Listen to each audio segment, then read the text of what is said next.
All right, we're back. Back for more on Inappropriate Earl, hot off the heels of one of the hot chart toppers last week with Adam Gifford from the legendary Sunset Strip 80s metal band Paradise. Not Paradise, Paradise, like Hulk Hogan's shitty show, Paradise Alley or Thunder or something. Oh, that's Stallone. That was a Paradise Alley Stallone movie back when he didn't make 80 sequels to every fucking film he made.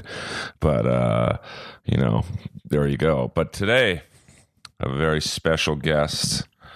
This guy's what they call in the business a real up-and-comer.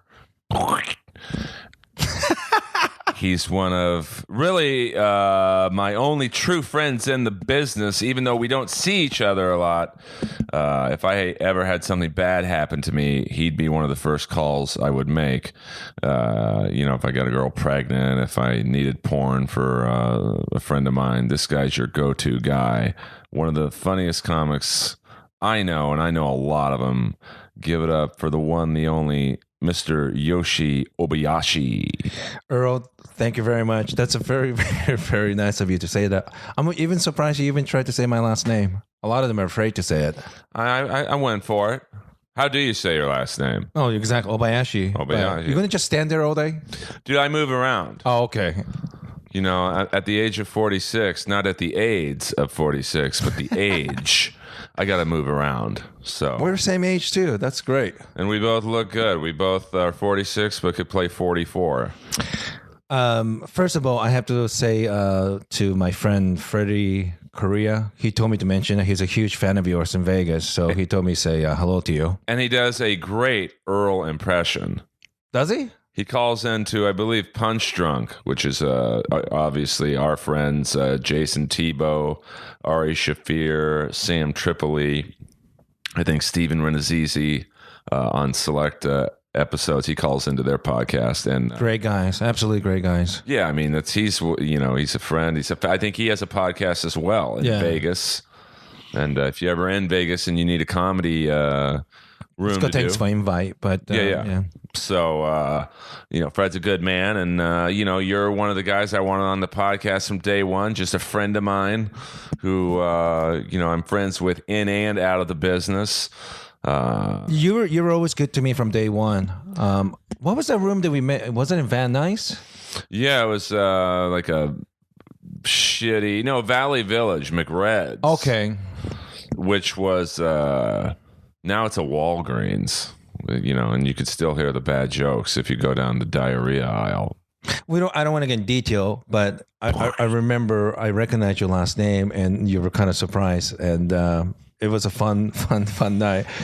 Yeah. I mean, everyone knows by now I'm my aunt is Ethel Kennedy, and it's just by marriage, so that's it's no big deal. I mean, if it was by blood or something, I'd probably be headlining B rooms in the Midwest. Do you watch Game of Thrones? I've never watched it. Oh, okay. But you I would consider a blue blood. Well, I mean, because you do blue material. Hey, I wanted to do a porn called Blue Blood, Blue Balls. It's still in development, but now my I'm a marketer. My favorite band, Kiss, is known more for their marketing than music. And I think with the 40th anniversary of Jaws, that's being re-released in theaters, which I will go see.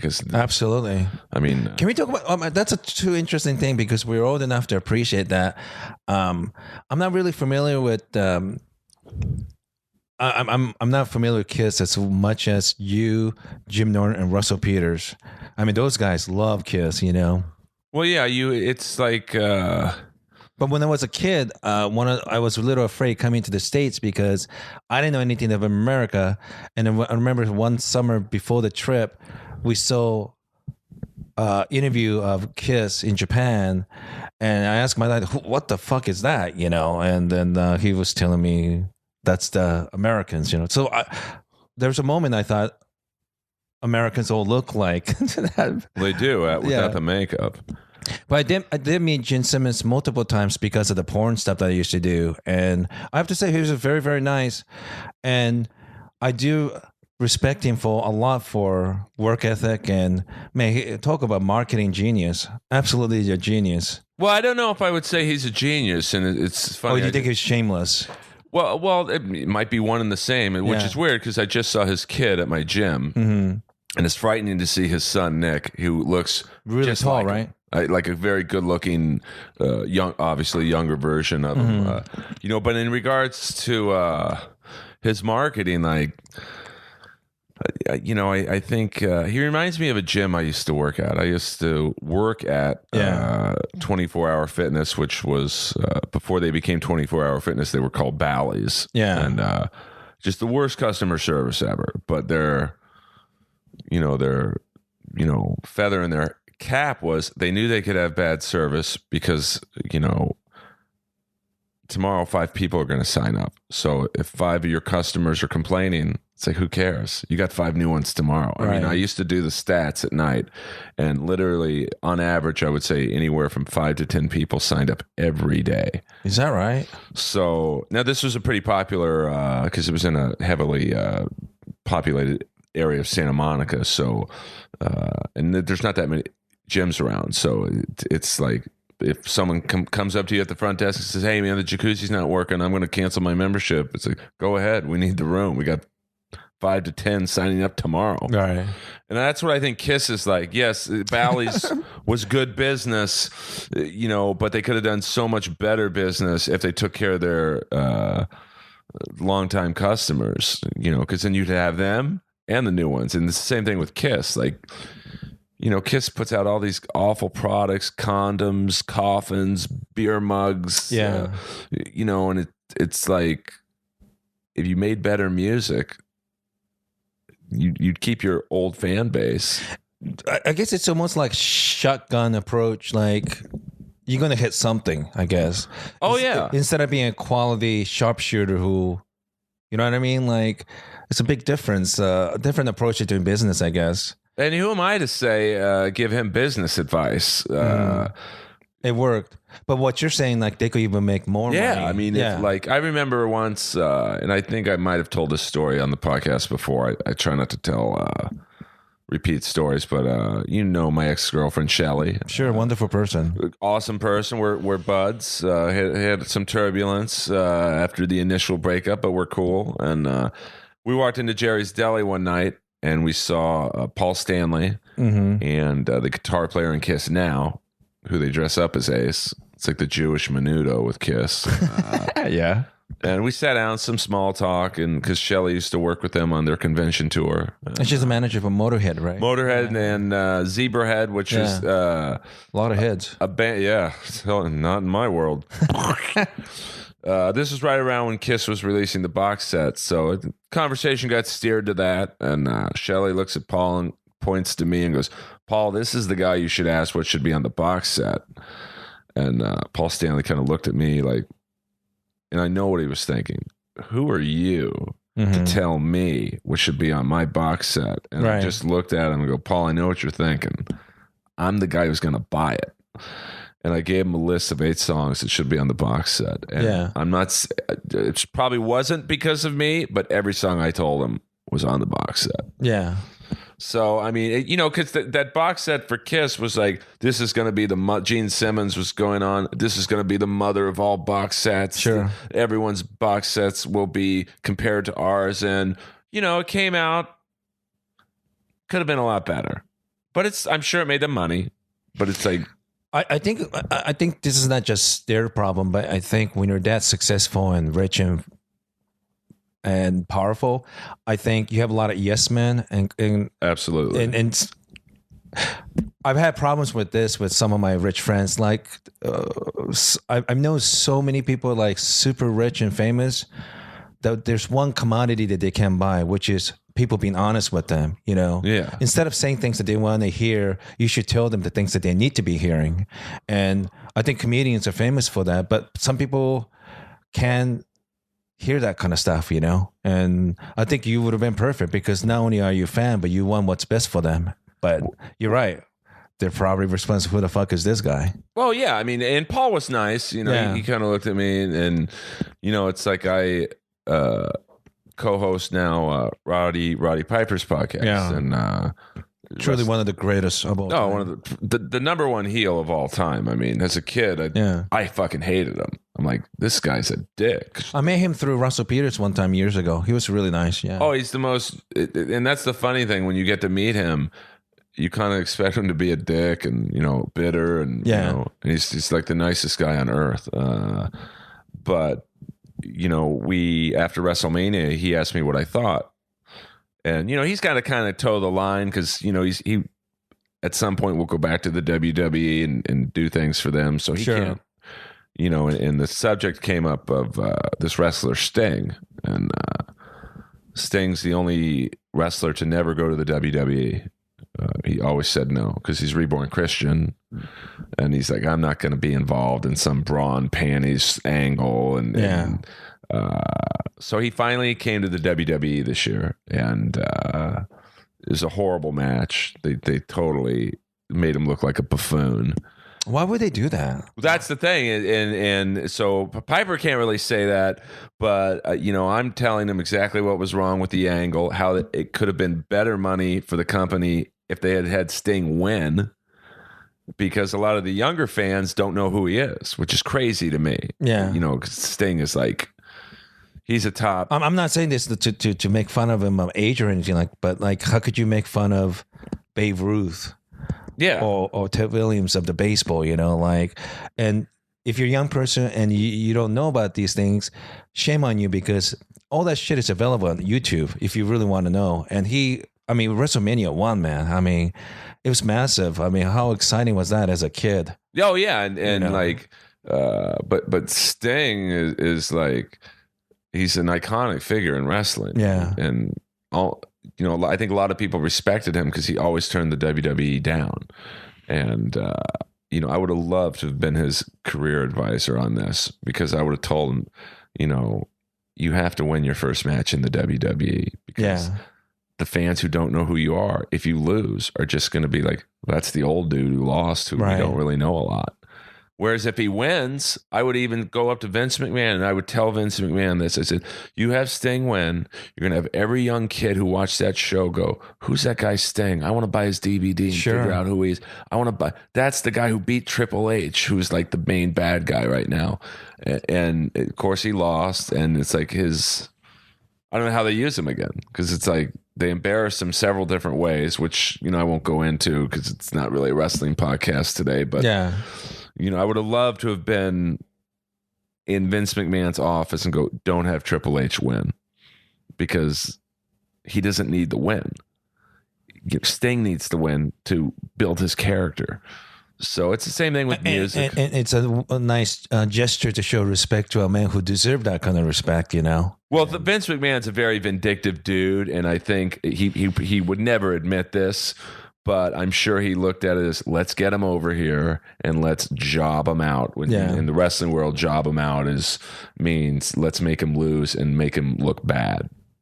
He's been very hard on multiple of my friends, Patrice O'Neal and Dan Manigan, and they both had they got fired from him.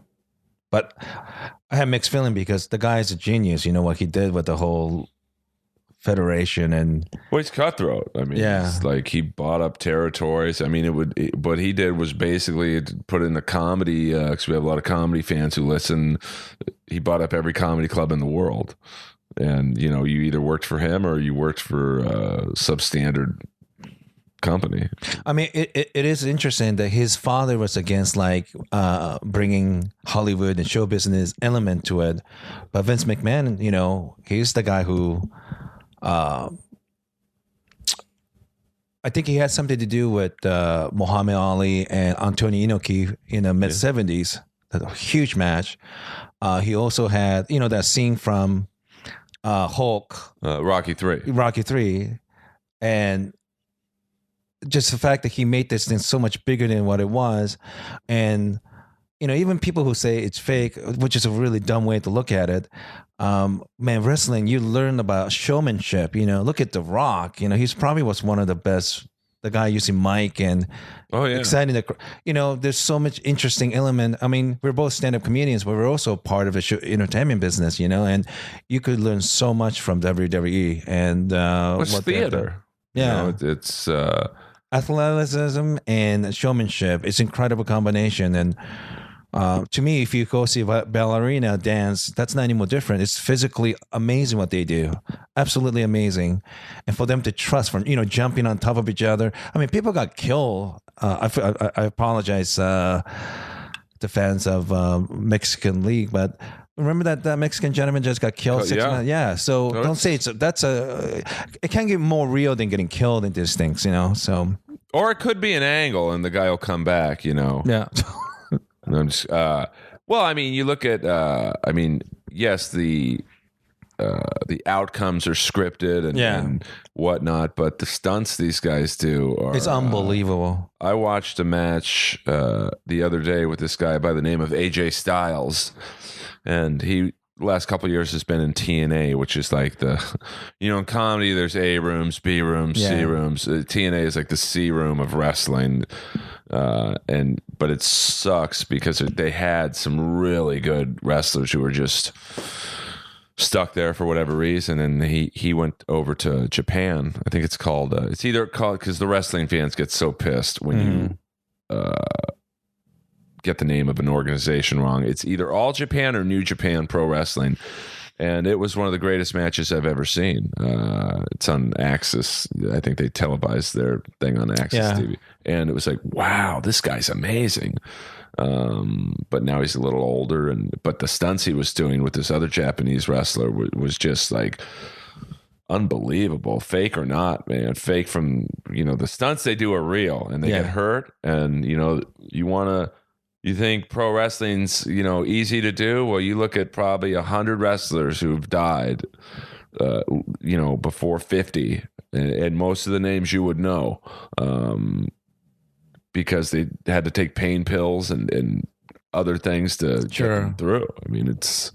So. I have a lot of respect for them because, we appreciate all the ones that made it big and famous, but there's a lot of guys. It's similar to stand-up comedy, minus the physical part of it. But you do so many shitty matches. We do so many shitty shows. Years of suffering, right? Then we are hoping that maybe some of us will make it to the big league. So I have a lot of respect for those guys, and for me, when I look at wrestling, it brings back that childlike wonderment. Like recently, I remember a couple years back when Ric Flair was speaking for 49ers, and these guys are ready to play playoffs. And I think the year they went to Super Bowl, but you sure seen these guys, the 49ers. I'm a Seahawks fan. I'm not a big fan of them, but they went crazy when Ric Flair spoke in front of them. I mean, he brought the house down, man. They got these guys all pumped up, and I love seeing shit like that. Yeah, I mean, I'm 46. I still love the excitement. And it's kind of missing today, which is why they have to keep bringing back guys like Ric Flair and The Undertaker, and Shawn Michaels, and even Sting. I mean, Sting's 56. Yeah. I think the newer guys. It's weird. You think the newer guys would be better actors just because the accessibility to acting coaches and teachers but I find guys like Piper and other wrestlers of his era are much better actors. What's the similarity about them with the old wrestler versus new guys?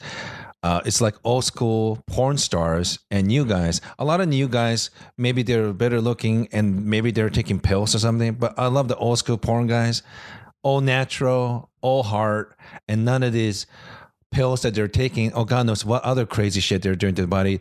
They got hard just looking at this beautiful naked women, So the old school wrestling guys, very similar in my opinion. Old school porn stars. Oh, yeah. I mean, I'd rather see Harry Rames or Jamie Gillis, or obviously Ron Jeremy. Yeah, the triple Jew threats, right? Yeah, there. And Herschel Savage, and yes. I don't know any of the girls, but I just became obsessed with guys who got famous doing porn. I mean, what a gig! Your talent is you have a huge dick, and these guys, just like wrestlers' live event, they're being filmed. They're getting filmed from a bunch of people standing around. Talk about pressure that these guys. I couldn't do it. Yeah, And I got a big dick, so I mean, I'm not like Lexington Steel, but I'm not Smalley Pauly either. So, yeah, I think everything old. I sound old when I say this because my parents used to tell me, like, the music you listen to, Kiss, and, in the 80s, the metal I was, we had Buddy Holly, we had, Richie Valens, and But the same shit were said to them from their parents talking to them too. I think that's generational, and I think it's normal. yeah, but it's just like I see the younger comics today, and I got nothing against Justin Bieber. He's a talented dude, Yeah. and Kanye West and like all that. It's like, wow, man, you guys really missed out on the '80s. So I'm not really familiar with Justin Bieber, but I have to say, what little I know of Kanye West, I do think the guy's genius. What little I know about him, I'm really interested in him. I don't know if I personally want to meet the guy, but I do think he's an extremely interesting guy to me. I'd rather meet Caitlyn Jenner. He's a good dude. Oh, we're gonna go there today. Why not? I mean, it's topical, man. I'm gonna hashtag his name so we can get some numbers. I mean, listen, I've fucked worse. I have to say, working porn for 15 years, I'm not part of it anymore, but I've worked in it for 15 years, and I have a lot of respect for transgender group because you know how people are always hiding themselves from public. Oh yeah, and always afraid that people really get to know who they are and finding out who you really are. And for this guy to come out and say I'm a woman, and I believe I've met enough college professors and work in sex business. I do believe this notion that you could be a different gender inside, and it's I think he's very brave for doing what he's really doing, and congratulating him because he's 20 years older than me. About a little over 20 years older than us. For him to say, "Look, I have a courage right now to be who really I am," and I mean, I saw the Vanity Fair cover. And, it's like, here's my thing. God bless him. I mean, the guys who are really pissed off are the ones he beat in the '76 Olympics because now they lost to a girl. But if you're gonna get a sex change, do you want to tell people, because I think a lot of your listeners don't know how big he was. I mean, at the time, he won the most gold medal for Summer Olympics. I mean, he was and is, or she is. I mean, whatever you want to like. Yeah, she. Yeah. Whatever. I guess she was one of the greatest male athletes ever. Until, what's his name? Well, Mark Spitz. He won. I think he has the record, or maybe he shares it with Michael Phelps. I think Michael Phelps beat. He broke the record like last summer. I think he has 8 gold medals. Mark Spitz had 7. Yeah. But going back to older guys in porn, and I would say that what Bruce Jenner and Spitz did is a better accomplishment because. And Michael Phelps is an amazing athlete. Absolutely. But the advances in weight machines and training is, I mean, I'd be scared to see Bruce Jenner and Mark Spitz get to be in their prime in this era. Yeah. I mean, Bruce Jenner was like, no matter what she is now, will go down as possibly the greatest Olympic athlete, top 5. So, if you're going to get the sex change, I mean, I don't know. He's got no tits. I mean, I'd get some big bazoombas, man, just double D's. I mean, she looked a little rough in makeup. I mean, I would not want to wake up next to her. I mean, she looks rough in makeup, and porn. You've seen porn girls without their makeup, walking in from their, duplex off of Hatteras and Van Nuys. I mean, but hey. I think the important thing is she made a decision that I want to be happy. What time she has left, she made this very difficult decision because, I mean, I've done I used to working for Evil Angel. They're number one, I think, in my opinion, still in the for transgender movies, female porn movies, right? So I met a lot of them over the years, and of course I'm prejudiced like most people. I thought it was weird.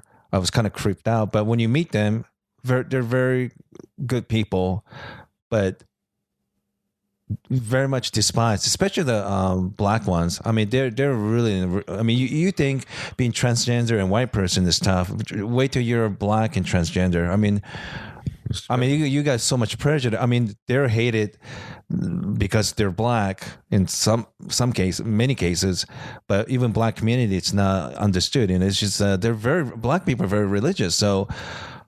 They're in a really, really fucking tough spot. So I'm glad President Obama was the first president to use the word transgender at the union. Well, what is a union speech? Yeah. State of the Union. Yeah.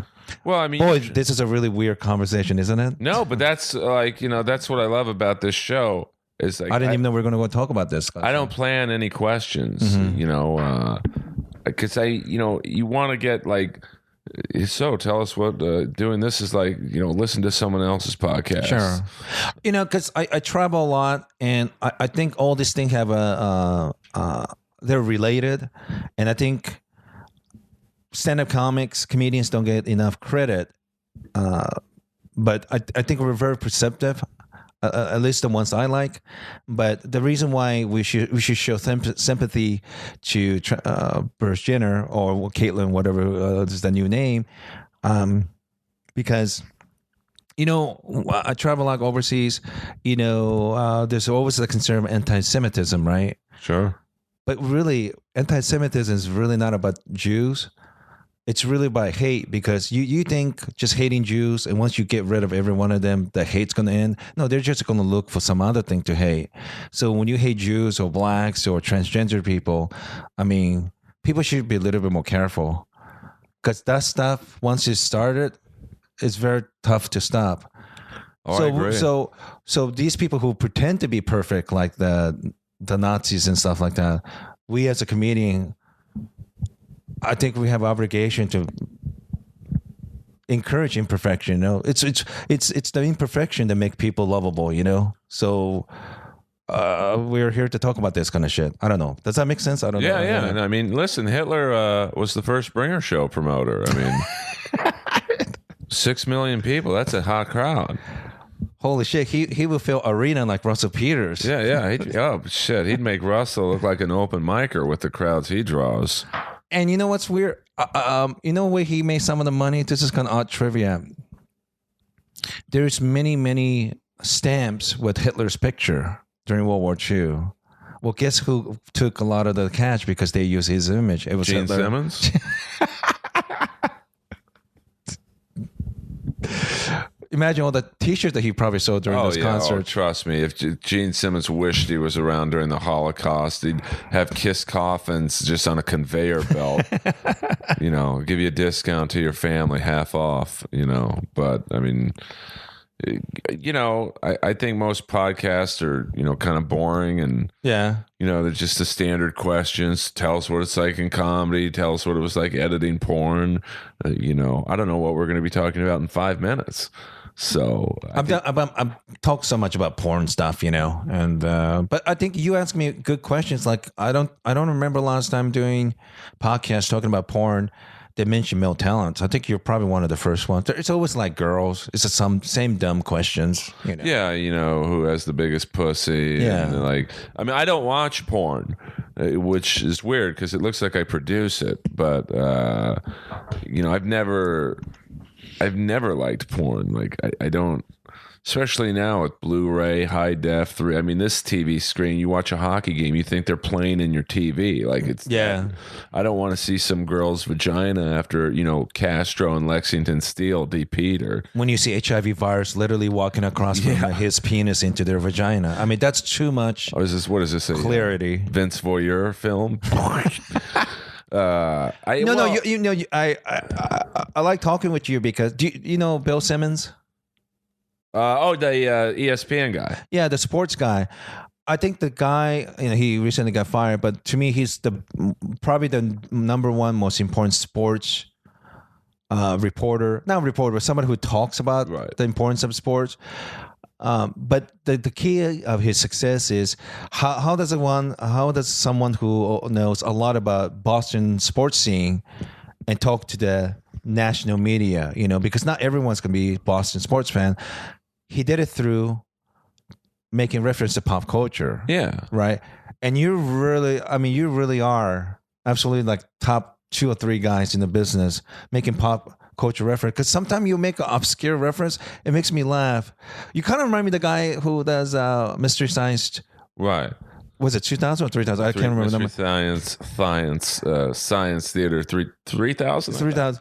Because somebody asked that guy, like, aren't you afraid sometime because you make all this obscure reference and maybe they won't get it? He said, I don't care. I only do these shows for people who gets me. And Earl, you really are one of the best in business.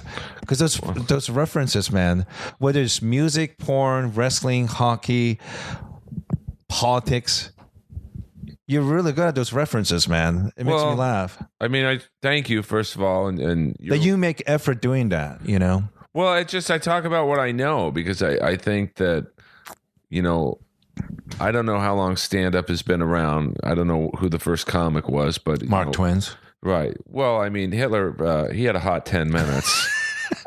And then, it was very hot. Yeah, real hot for the crowd.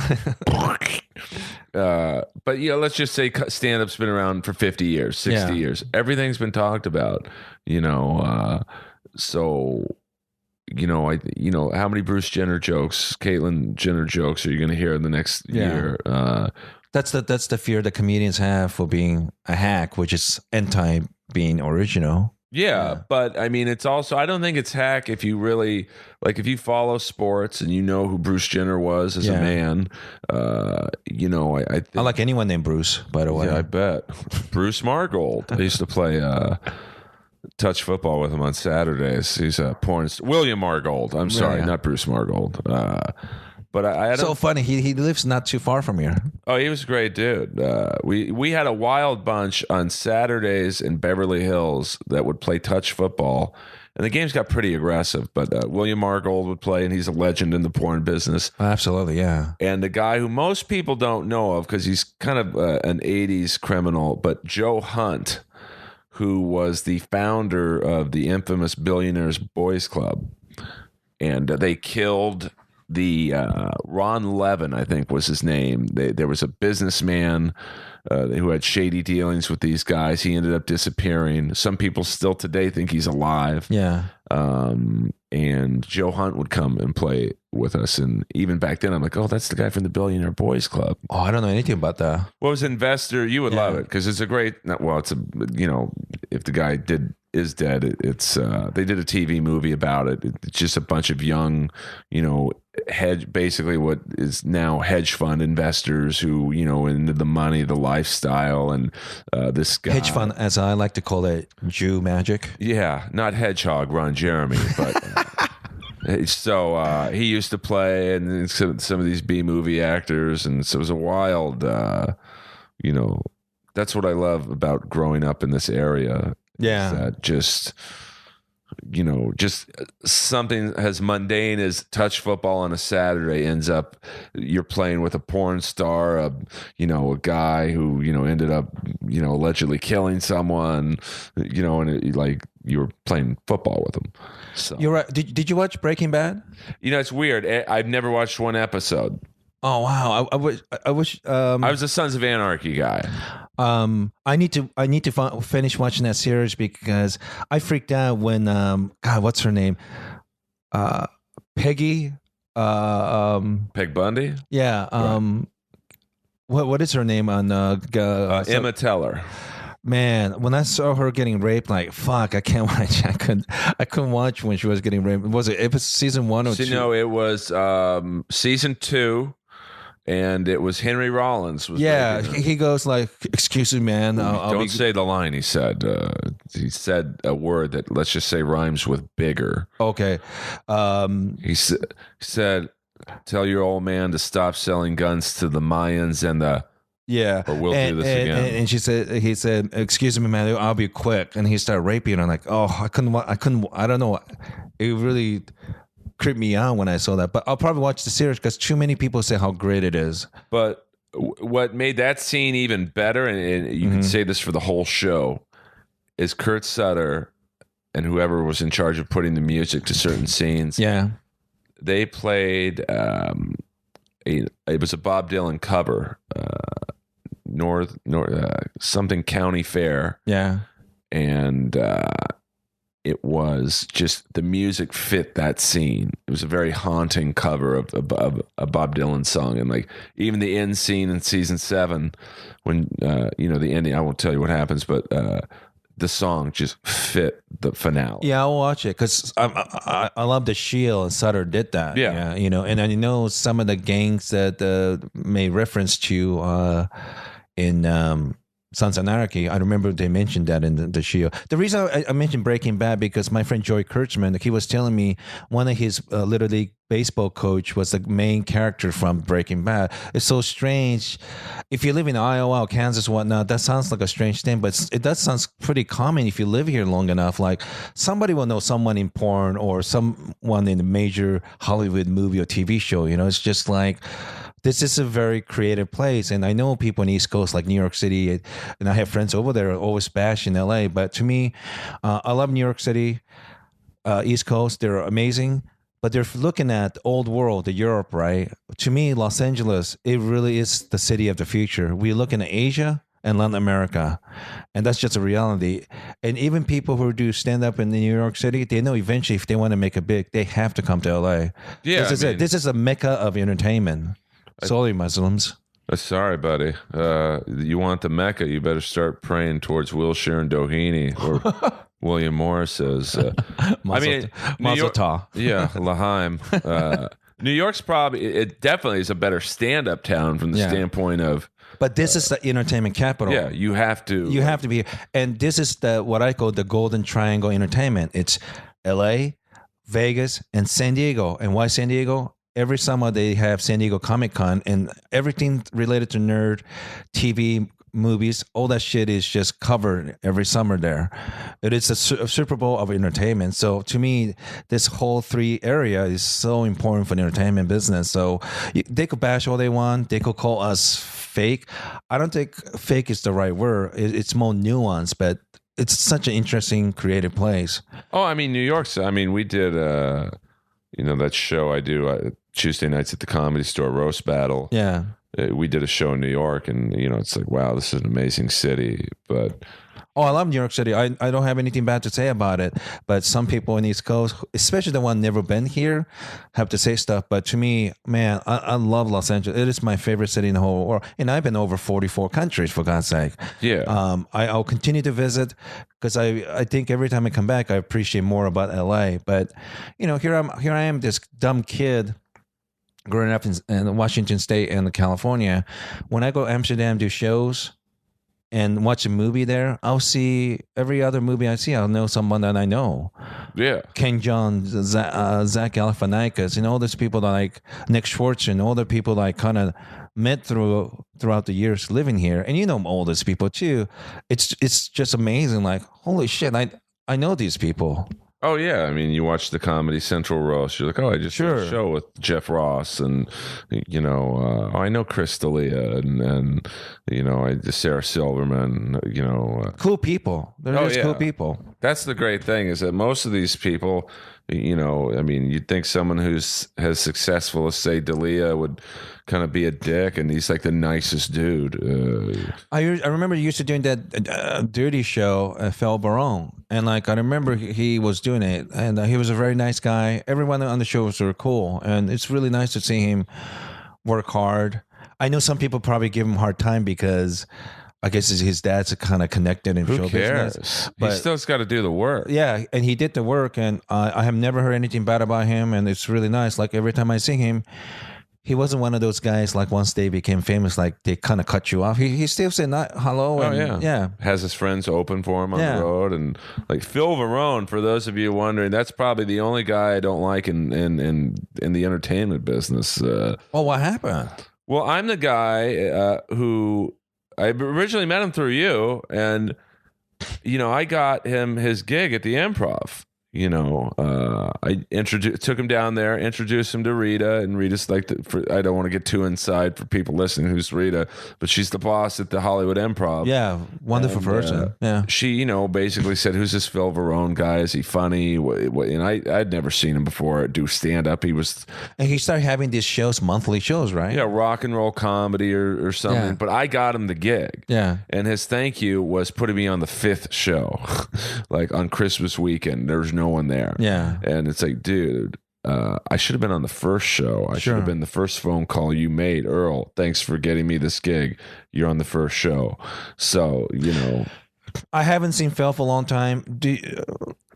I'm not excusing what he did to you because he shouldn't have done that. But I get kind of confused sometimes. Like, are these guys and some of these women, are they dicks and twats, or they don't have self-awareness? And I can't tell because maybe in back of his head he wasn't doing that deliberately, because there's a lot of like people, narcissists in this show business, like they can't really think anything else aside themselves. Do you think he was doing that deliberately, you think? I mean, I don't know him, but I feel bad because of me introducing you to, and he should have done the right thing. He didn't do it. I didn't know until today. Oh no, it's all. I mean, I just I was just raised in and out of comedy. Like, hey, if someone hooks you up, you hook them up. Yes, if that's only fair. Well, I mean, it's just the way to do things. Yeah. That's just my mom, saying basically to me at a young age, give back more than you get. Sure. So, and it's not about one spot that, probably wouldn't have done much for my career, but it's just like, dude, I got you into, at the time, and maybe still, outside the Comedy Store, the toughest club in the country to get into. You're not a comic. You were the drummer in Skid Row when they were playing state fairs. Yeah. You were the drummer in Saigon Kick, and they had like that one big hit, Love Is on the Way. Yeah. But it's like, the great thing about comedy is like, comedy doesn't care what you do in the music world. If you're an actor, you got to prove yourself and to be funny. And I mean, if you're famous, they might give you like 1 or 2 minutes of kindness, but afterward, you still have to be funny. And if you're not delivering, they're going to let you have it, Yeah, but it's not like I got him a spot at some shitty open mic. No. So that's why I never. Hollywood Melrose Improv is the real deal. I mean, there's careers remain and destroyed, and you don't get any realer. I mean. So, but that's, I never really called him out on it. I'm like, okay, this is how we're going to do it. Because I saw him, he gets his first show. I'm like, oh, that's weird. I'm not on it. I would think just common sense. Yeah. Then he had a second show, and then a third show, and then a fourth show. And then like, oh, fuck, man.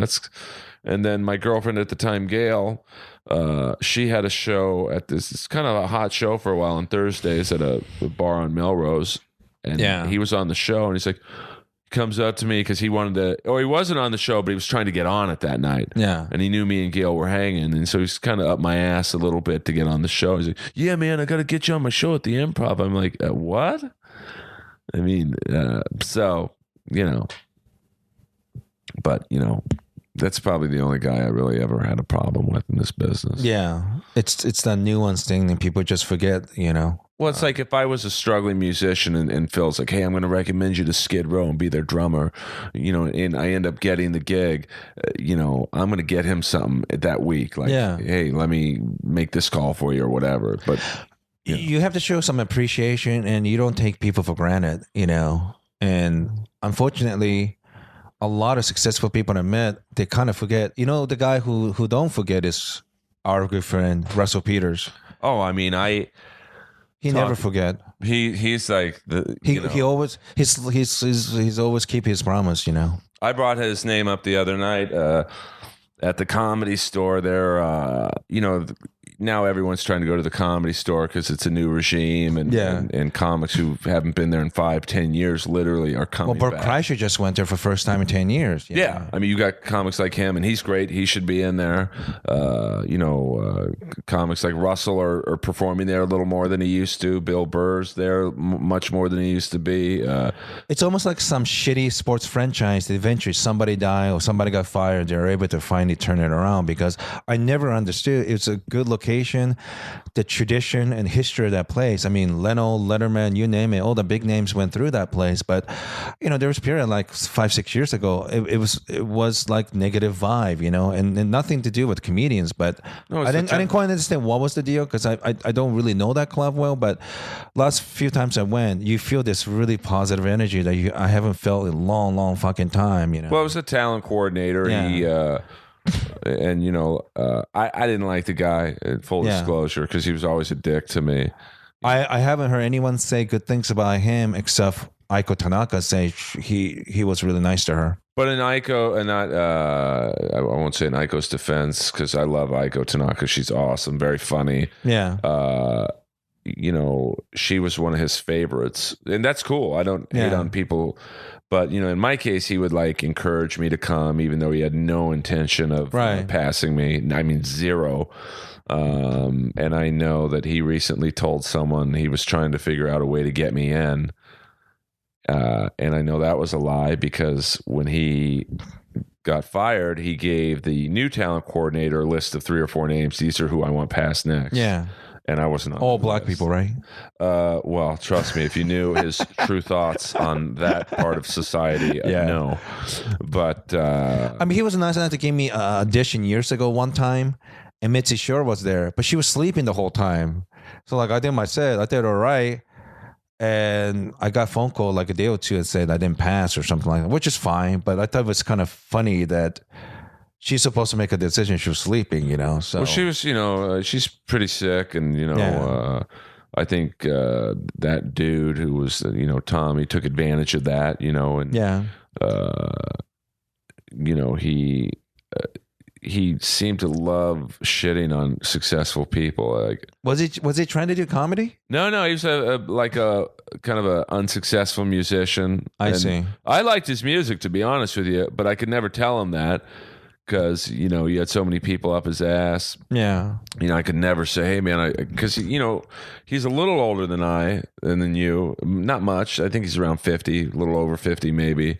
But the impression I got from a vast majority of people was not good at all. Well, like I told, and, I'm for the most part over my...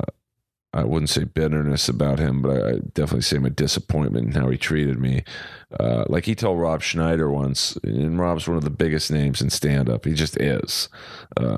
He's one of the few people who, on marquee name alone, sells out a room. Sure. A great friend of Adam Sandler. Yeah. He does a great job on all his movies. But I mean, very few people other than Russell, D'Elia, Dane still can sell out a room just by their name on the marquee. Sure. And he told Rob once, come on Sundays and Mondays, which is like the open mic night. Well, I remember one time when Russell Peters went to comedy for the first time in a long time or second time in a long time. And the guy at the back entrance to the back parking lot, he said, like, you can't just walk in here. And like, I was like, even back then, he was like top 10 in the world, and like, I was like, what? I mean, these guys saw me enough times, so they just let me walk in, but they said no to Russell Peters. Like, wow. Oh, no. And I think he told Bert Kreischer he worked the parking lot first. Yeah. There's many other, I know one year, I forget who was hosting the MTV Awards, Sandberg, I think. I might be wrong. He said, hey, he went up to Tommy real nice. Said, hey, man, can I run my set for the music awards? I'm in town. And Tommy's like, no. But then he would pass people who gave him weed and give them good spots. Like, it wasn't like, I could understand someone gives you weed or whatever. You put them on toward the end of the night. He'd put them in the middle of the main room show. So, and there's other examples. People who gave him studio time would get passed. I never understood that because, I started up in Seattle, and there's someone, even Craig Gass would tell you, we love this guy, Carl Wolverhoven. He was the guy, night manager for Comedy Underground, but he understands you want to give everybody a fair chance to an open mic, but you still have to give the audience a good show. So you want to put like new guy, put a veteran guy in between. So you want to give people enough incentive and want to stay for the whole show, right? So these kind of things are really important to help the comedians, but also help the audience. That's one of the reasons it kind of kept me away from comedy show, because I've heard stuff like that over the years, like they're working free for you quite often. Most of them, there should be some sort of respect, and the clubs that do that, like Comedy Magic Club and places like that. And I think my impression was Ice House do that too, and Comedy Cellar. You get best performance out of those people when you do that, Yeah. Oh yeah, I mean it's about. I mean, I would say the last couple of years of Tommy's regime, the repeat business was not very good. Yeah. You look at a club like Hermosa. They've never had to do a bringer show ever in their 30-year history because they get more repeat business than probably every club in the country combined, because people know that you're going to see Russell Peters there. You're going to see Mike Lacey, the owner of the club, it's like that they're the owner of your favorite team, Pittsburgh Steelers. Yeah, the Rooney family.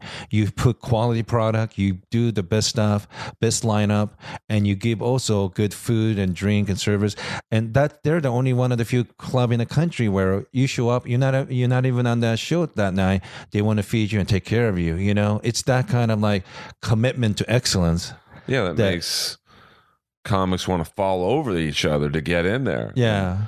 And they're the only club in the country that really do well in summertime because they're right on the Hermosa Beach summertime, because summer is not necessarily the best time for comedy because a lot of people want to stay out and do outdoor activities, but there's a few exceptions, and Leno's performing there every Sunday too. So it's a great club. And you and I, we deal with this kind of bullshit things. Maybe not necessarily in LA, but there's certain small town that they have two clubs, and if you work one club, other one will not book you. Yeah. Well, you know what? That's a stupid thing to do. First of all, if you run the club like top-notch organization, people will come no matter how many other clubs are in town, but they don't want to do that. They want to do, like you were saying, Gene Simmons' way, which is just put something, just sell as many shows. And yeah, I mean, it doesn't work. It doesn't need to be that way. You can make more money by doing a good job. But mean,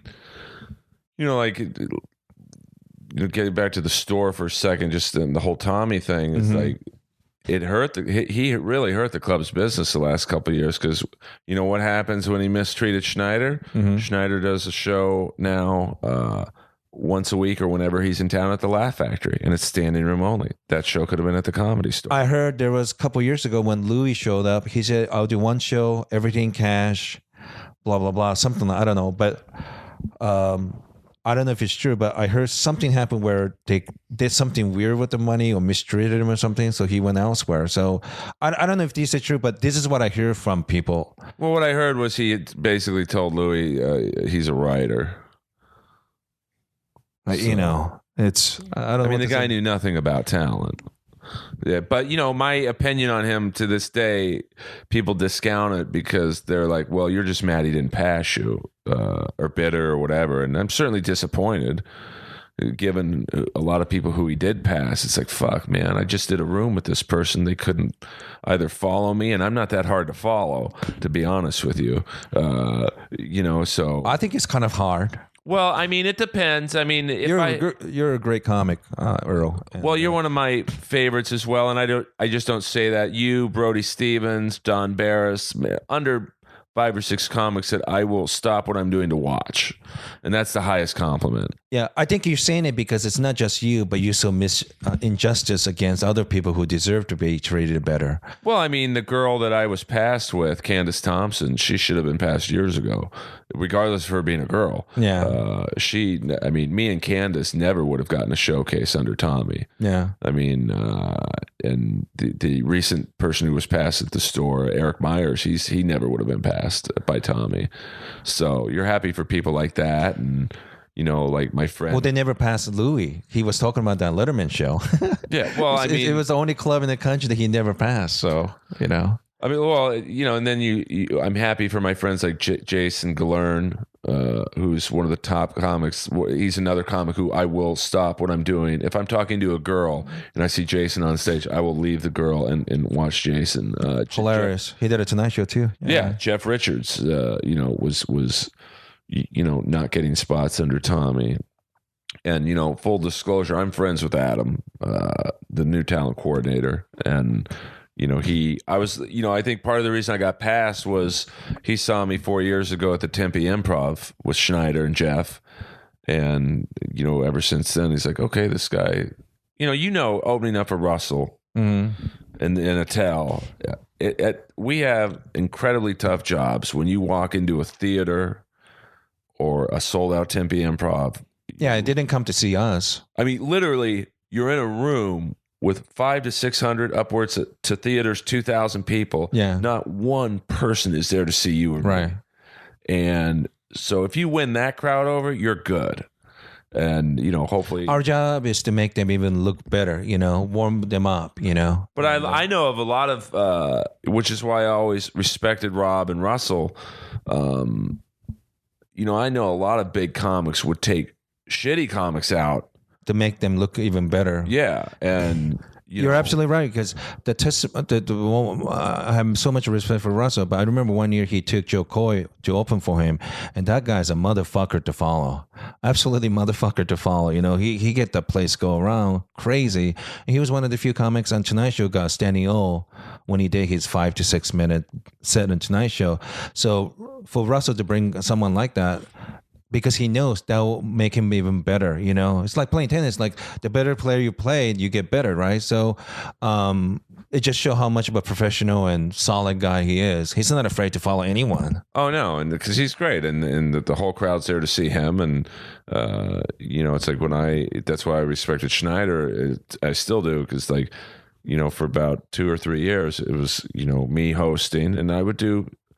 Better than most hosts, I think, going up to a cold room that knows they got to see another comic after you too before the guy who they paid $50 a ticket for is, in an hour basically. And you were excellent. I remember seeing Brea at one time. Yeah, but I mean, then Jeff would kill. Mm-hmm. Most nights, Jeff Richards, when he's on top of it, man, there are a few better. Because he's one that not only does great comedy, but his impressions are... His impressions are killer. It's like him and maybe Melissa Villasenor. You close your eyes. Is he the one who does the drunk girl or something? Yeah. He did Drunk Girl on SNL. And when he does Louis Anderson or he does a great Dave Letterman, you close your eyes. You think David Letterman's in the room. He's a really unusual one, because he did SNL and Matt TV too, right? I think there's one other person.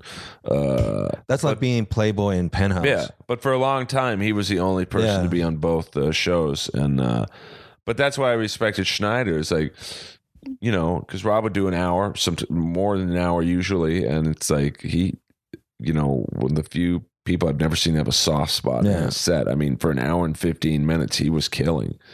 And he could have cheated and just done his Deuce Bigelow impressions, and I know Adam Sandler. He rarely talked about it, or he did no impressions. Yeah. So that's when I first. Rob's an interesting guy. He's Filipino and Jewish, right? Yeah, it's like, I think his joke is it's the perfect storm of small penises.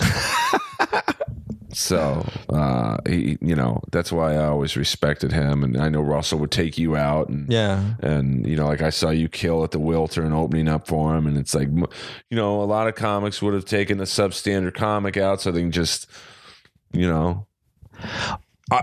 I have to look back. I made some dumb decision in this business, but I'm still kind of shocked that he took me, because I'm so dark and edgy. It's not so much like the language, but it's so edgy and dark that the fact that he would took me on. Looking back, like I'm really surprised, and this is how great Russell is. Jason Rouse, our friend, a very funny comedian. Great comic, Canadian comic. He did this show called Down and Dirty with Jim Norton, Dirty Show on HBO. It was so dirty that they took him out of the show. I mean, it's called Down and Dirty with, Jim Norton, but it was so dark. And he might have done a couple of jokes that upset one of the producers or something. It might have been political. 6 months, a year later, Russell put Jason on, did the same act, and Russell didn't even budge. He believed in free speech and all that stuff. So it's very strange. Like, you think Jim's show would be more tolerant of that dark stuff, but Russell really respect all forms of comedy, and he would put somebody as dark and dirty as Jason on the show. I mean, Jason's comedy is darker than Dikembe Mutombo. You know. But he just did Dice's thing. Yeah, with, no, with he's the- with great. our good friend Eleanor. She killed Eleanor it. and Corey and Chad, Yeah. the twins. They're great dudes. Why they were never on Sons of Anarchy, I have no idea. Especially season 2. Eric Myers, who Yeah. the newest paid regular at the store, was on it. So, but I think guys like you and me understood opening up for big comics. Like, I respected what the crowd was thinking. 'Cause, Yeah. like, every time I would go see Kiss, I was there to see Kiss. You could have had Led Zeppelin opening for them. I wouldn't have cared. I want to see Kiss. I would go see Rat, which is my Yeah. favorite band of all time. I didn't care who was opening. You could have had Van Halen, transformed to 1978. I want to see Rat. Oh, that would be tough. Yeah. Well, no, I mean, Rat's, still to this day, the singer from Rat, Stephen Pierce, he's the most downloaded episode I've ever done.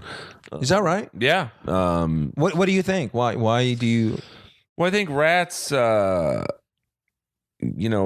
it's they have a long history in the LA metal. I mean, I would say Quiet Riot started the movement. Yeah. With Come On Feel the Noise and Metal Health, and then Motley Crue and Rat were the next two bands to. I mean, those three bands were like the forerunners of the '80s LA scene. I went to Torrance from '85 to '88. Yeah. And I remember fantasizing bands like that, man. Just that Motley Crue, Guns N' Roses. I mean, talk about unbelievable band. Musics were great, but all these women that were attached to those bands, it's it's almost it's obviously one of the most the biggest male fantasy to live like that and to be part of the show business like that too. So those women were The women. How about the guys who looked like women? I mean, I remember once I walked up to the drummer from Stryper, Robert Sweet, and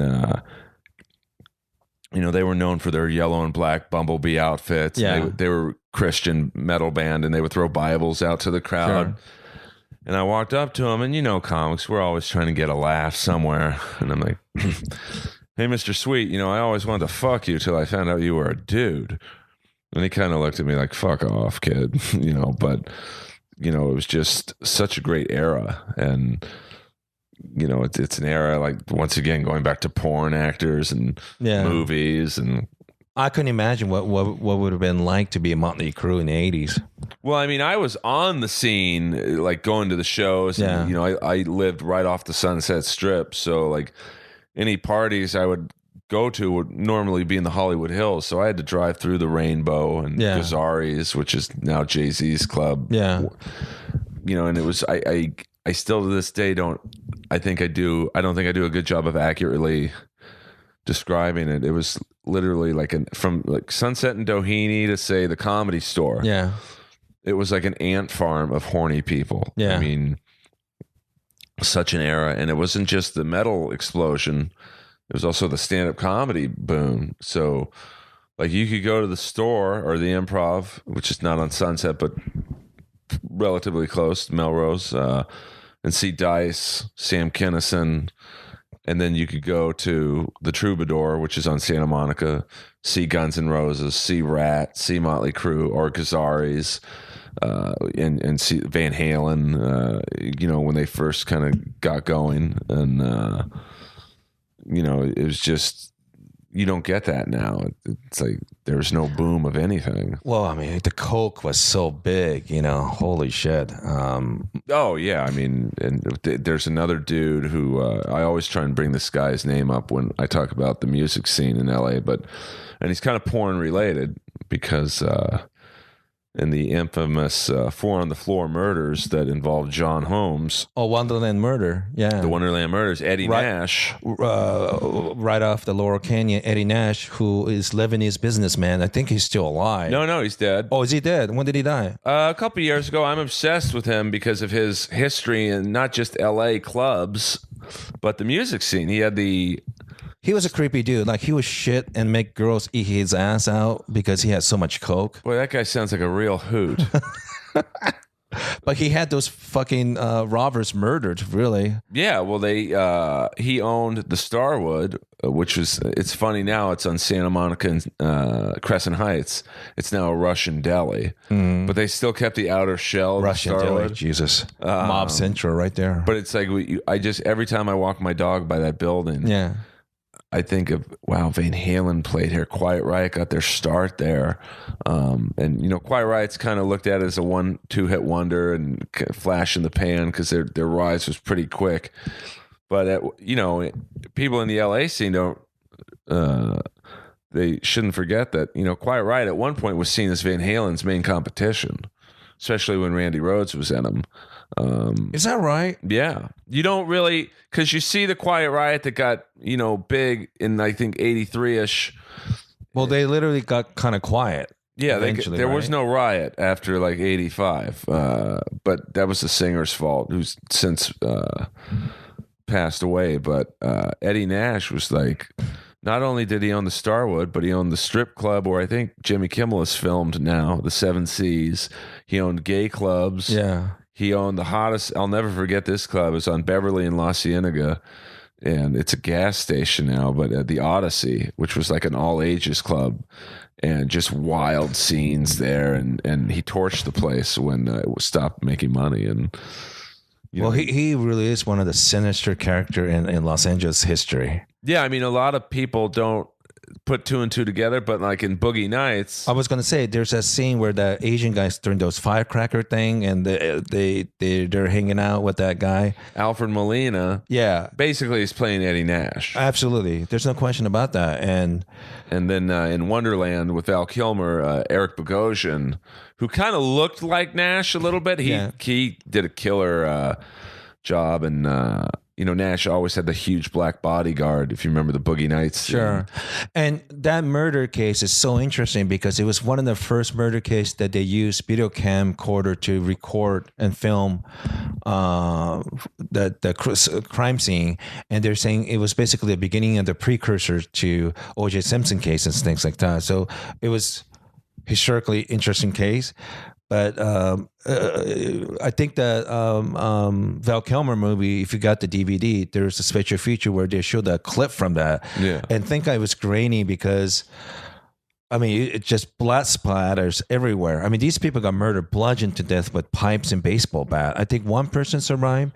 Yeah. But yeah, I remember when I used to run for cross country, for Torrance High, our coach used to make us to do John Holmes Memorial Run, which is the longest run for the week. You know, he would drive us all the way to fucking Redondo Beach or something, or Formosa. Then we had to run back all the way to Torrance. But even in the mid-'80s, the talk of John Holmes a lot. You know, the murder case, he died out of AIDS, and yeah, 80s in LA was really, really interesting and strange times. You know, there was a lot of really weird, strange. Night Stalker, that was in the 80s, right? Yeah, Richard Ramirez. Yeah. Well, it's funny you said John Holmes was like the OJ precursor, and the lead detective on the John Holmes murder case was Tom Lang, who ended up being the lead detective in the OJ case. And the video you're referencing about the crime scene, it's on YouTube. You can just look up Wonderland, you know, murder Tom Lang. And, you know, it's just such a... the 80s in LA were just wild. But Eddie Nash was... You never really hear his name. And, you know... I'm not surprised you would know that name. Well, I think that you know... I've always wanted to do either pitch a documentary or maybe even a movie just about him, but I don't think you could because he was such a dirty animal that it'd have to be rated X. I mean, I don't know when you put in this episode, I forgot. In about 1 hour. You should meet this guy next Monday. Named Bill Lustig. He's a director. He made a movie called Maniac Cop 1, 2, and he is the nephew of, why am I forgetting his name? Raging Bull, the boxer's name. Jake LaMotta. He is his nephew, and he is a fan of porn, And boy, does he knows a lot about porn, because when Bill Lustig started doing porn, he was a porn guy before he did a mainstream movie. Somehow he knew somebody connected in the mob, and they're filming porn in New York City. He started kind of hanging out and started filming shit for them when he was like late teen, and that's how he got into movie business. And he made this Maniac Cop 1 and 2, New York City. But there is going to be an event next Monday. God, I wish I would remember. It's I'll give you the information later. But he has a what do you call it? Redigitize of old movie, and they made it clear. Colorization. Yeah, and I think Bill Lustig is having an event next Monday, and talk about a guy with a lot of like L.A. show business information. You know, he's great. And I apologize. It's a very important. It's a big movie. I just saw the thing earlier this morning, but and the guy, people who made the movie will be there. Is there a movie called Something Mean Get Mean, or I don't know. Sorry, I don't have the title right, but yeah, they fixed it. It'll be coming up next Monday. Well, I mean, it's just, I mean, the mid '80s, you had so many colorful characters in LA. You know, Bill Gazzari, who, you know, Gazzari was like the place for any band to be seen. Doug Weston's Troubadour. You know, if you didn't play Gazzari's, you played the Troubadour, or if you were super hot, you played both. Yeah. So how you were living in LA from what year? I mean, I was born in '68, so I was out here. Oh, I got confused. I think you have some family business in Miami, so I always thought you were from Miami. But okay, so that's right. You did tell me Bel Air, right? Bel Air, but my parents moved to Miami in like '98 because they just had no more ties here. All their kids were grown up. Yeah. You know, I was ready to live on my own, I guess. So, you know, they moved to Miami and, you know, spent the last basically 10 years of their life down there. And, but I mean, LA was just, you know, this was before the internet. So, you know, in the 80s in LA, if you wanted to go out, you had to go out. I mean, if you wanted to have a good time, you had to, you know, nowadays it's like, well, let's watch Netflix and, let's, you know, rent a movie when, you know, before Netflix. And, you know, even if you want to go see, you know, Billy Idol play at the Wiltern, it's like, well, I'll just look up YouTube videos of him, you know, and well, let's go to the Comedy Store. Well, I'll just watch George Carlin on YouTube. Yeah. You know, but back in the 80s, if you wanted to listen to music, you had to go to the Troubadour. You know, you had to go to the Comedy Store. You know, now there's so many entertainment options. You can literally, you could have a date on your couch. You could order in, I think, Eat 24. And I think that's the one sad thing about having too much technology. There used to be a communal experience, right? Like if you want to see REM or U2 on Letterman, you literally have to stay up night and watch because you didn't have any way to record it for most of us. Or if you're old enough to remember, when I went to see Return of the Jedi, I went that Friday night. And Monday morning, all you did was talking to your friends, you know, like I think we're running out of experiences like that because you're right. Too many entertainment, too many show, whatnot, you know, unless it's just kind of like WrestleMania, Super Bowl, you know what I mean? One of those was such a massively main event, Manny Pacquiao versus Mayweather or something like that. It's really rare to find these days like a communal experience talking to people about it, you know. But I mean, even like WrestleMania this year, like I knew it was Sting's only or first ever WWE appearance, might be his last. Ronda Rousey and The Rock was great. Yeah. But I mean, I looked into going in I would have paid to go see Sting, but it was like, you know, plane tickets, you know, $500-600, or if you drove up there from where I live, you know, I my car only takes 91 gas, so that's probably $300-400 in gas, tickets $300-400, you know, hotel, especially, you know how it is when there's a popular event, the rates are triple. So I was like, I'll just watch it on TV at home, and I had a great time. That was one of the few times recently I wish I was all clean comic, because Fluffy Butt tickets to all his opening guys and took care of them, and man, those guys are so happy to be there. And I think my impression, I didn't get to see it. I read about it. I saw Ronda Rousey part, but basically they say it's one of the best WrestleMania in a long time. Is that true? Yeah. Well, I mean, it had a lot of buzz around it because New stadium. Yeah. New stadium. Older wrestling fans like me were, oh my God, Sting is his first WrestleMania. And then the newer fans, there were some great matches on it. Dolph Ziggler, who's a big comedy fan, he had a great match. The ladder match, some crazy spots when. And always good to see Rock, Ronda Rousey and The Rock, and so it had a little something for everyone. But if that card was in 1985, I would have said, Dad, can we go to WrestleMania? Instead it was like, it was in LA, right? No, it was in not San Jose, but San Francisco, where the 49ers play. Oh, no, the first WrestleMania. No, first WrestleMania, I think was in, I want to say Madison Square Garden. Oh, is that? Oh, I want to say, but you're right. I think you're right. Yeah. Wrestling fans don't jump on me. So, but in the 80s, it's like if you wanted to watch WrestleMania, you either had to go to it or they might have just started doing pay-per-views around that time. Now it's just. I think you're right, because the first scene of Highlander, it starts at the Madison Square Garden. Oh, okay. They're fighting, then garage sword fight. Don't say sword fight in my neighborhood. That's a whole different animal. But yeah.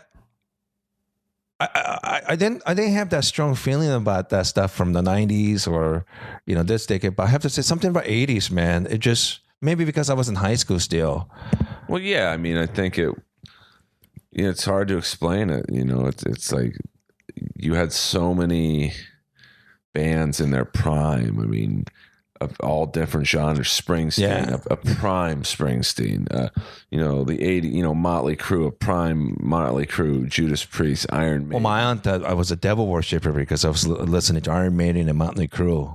Well, there could be some truth to that, but you just had all these, and the action movies of the 80s were all pretty much filmed in LA except for Predator. Schwarzenegger, Van Damme, Seagal, Stallone. And of course the longest fight sequence with Piper. Yeah, Jesus. They Live. Oh my, that shit is, it never get old watching that. It's so great. Well, Piper's interesting because John Carpenter had done Big Trouble in Little China, which it's a cult movie now, but that was a pretty big bomb. At the time it was like one of the more expensive movies ever made, and it didn't quite do that well. And I think that's almost due for a remake. They are. The Rock's remaking it. Oh, are you serious? I didn't know that. Which I don't understand. I mean, you want to remake a movie, don't remake a classic, even though it was somewhat of a bomb. I think Kurt Russell fans look at it kind of fondly. And man, I don't know if it'll work with The Rock because he's so big, but the fact is, when Kurt Russell did it, it's so funny. Remember the scene when he had a lipstick on his lips and then tried to act tough? He was so comedically great. I mean, same director did the Thing, right? The Thing and Escape from New York. Oh man, which I love Escape from New York, man. That's movie was made, I think. That's Sasha Grey's favorite movie of all time. You just appreciate knowing how little the budget was for that movie. I think a couple $1 million, and it still stands up. Absolutely. Another movie, it's not quite 1980 because it was released in the late 80s, but Mad Max, I didn't know until recently, it was made with so little money to make such an iconic film, Well, I mean, they were so broke that they used to sneak into these stores and steal their prop during the night. And before they opened the store, they would sneak in and bring that shit back. That's how little they had to make this movie. And, well, it's the same story with Terminator. Yeah. Rocky, the first Rocky, probably the best example, I think, is RoboCop. I mean, oh, yeah, it's great. No one wanted to be RoboCop. I can't say the director's name. It's Dutch, right? Paul Verhoeven. But I mean, like Peter Weller was not the first choice.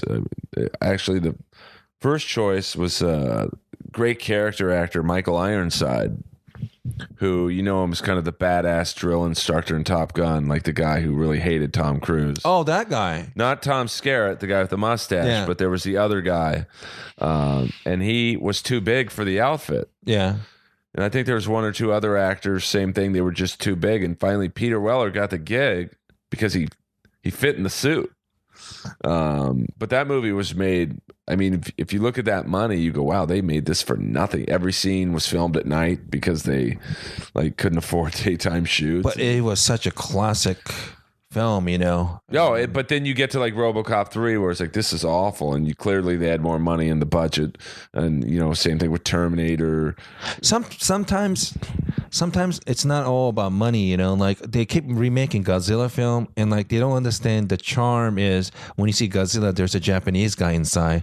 It doesn't have to be all fancy and high tech. It's the campiness is what makes it so great, you know. And I still haven't seen any of those serious remake of Godzilla.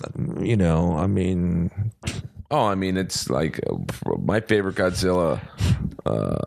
Because I remember watching it with my mom, is Son of Godzilla. I mean, Godzilla was a very abusive father. Yes. It's that one scene where he's trying to teach the kid to blow smoke, and he can only like bust out these little onion ring smoke clouds, and then finally he hits him over the head with his tail, and he blows out this big fucking blast. And this end, if you don't cry at the end of Son of Godzilla when they're walking away in the snow and they're like, he's got his arm around it, it's like, god damn, dude, that's some good stuff. You know, you can't today they would do that scene with CGI and lasers, and you know, it's like I know they're remaking this movie because it's been rumored for years, The Warriors. Are you serious? And they'll butcher that film. They'll make the gangs have. How does it go? Warriors to play. One of the great improvised. Come out to play a. Oh, that's right. The great, I think Patrick Michael Kelly. Of course, you would know the name. Warriors come out to play. You guys are dead, and you don't even know it. He was also the bad guy, one of the bad guys in 48 Hours. Talk about stuff that you can get away. I remember watching recently the movie that I like, which is ironic because I'm not a music guy, but Saturday Night Fever. Man, some of the language they were using, a girl get raped, on and on. I forgot how dark that shit was. Well, I mean, you look at, there's that one movie from the mid 70s, 76, I think it came out, Kentucky Fried Movie.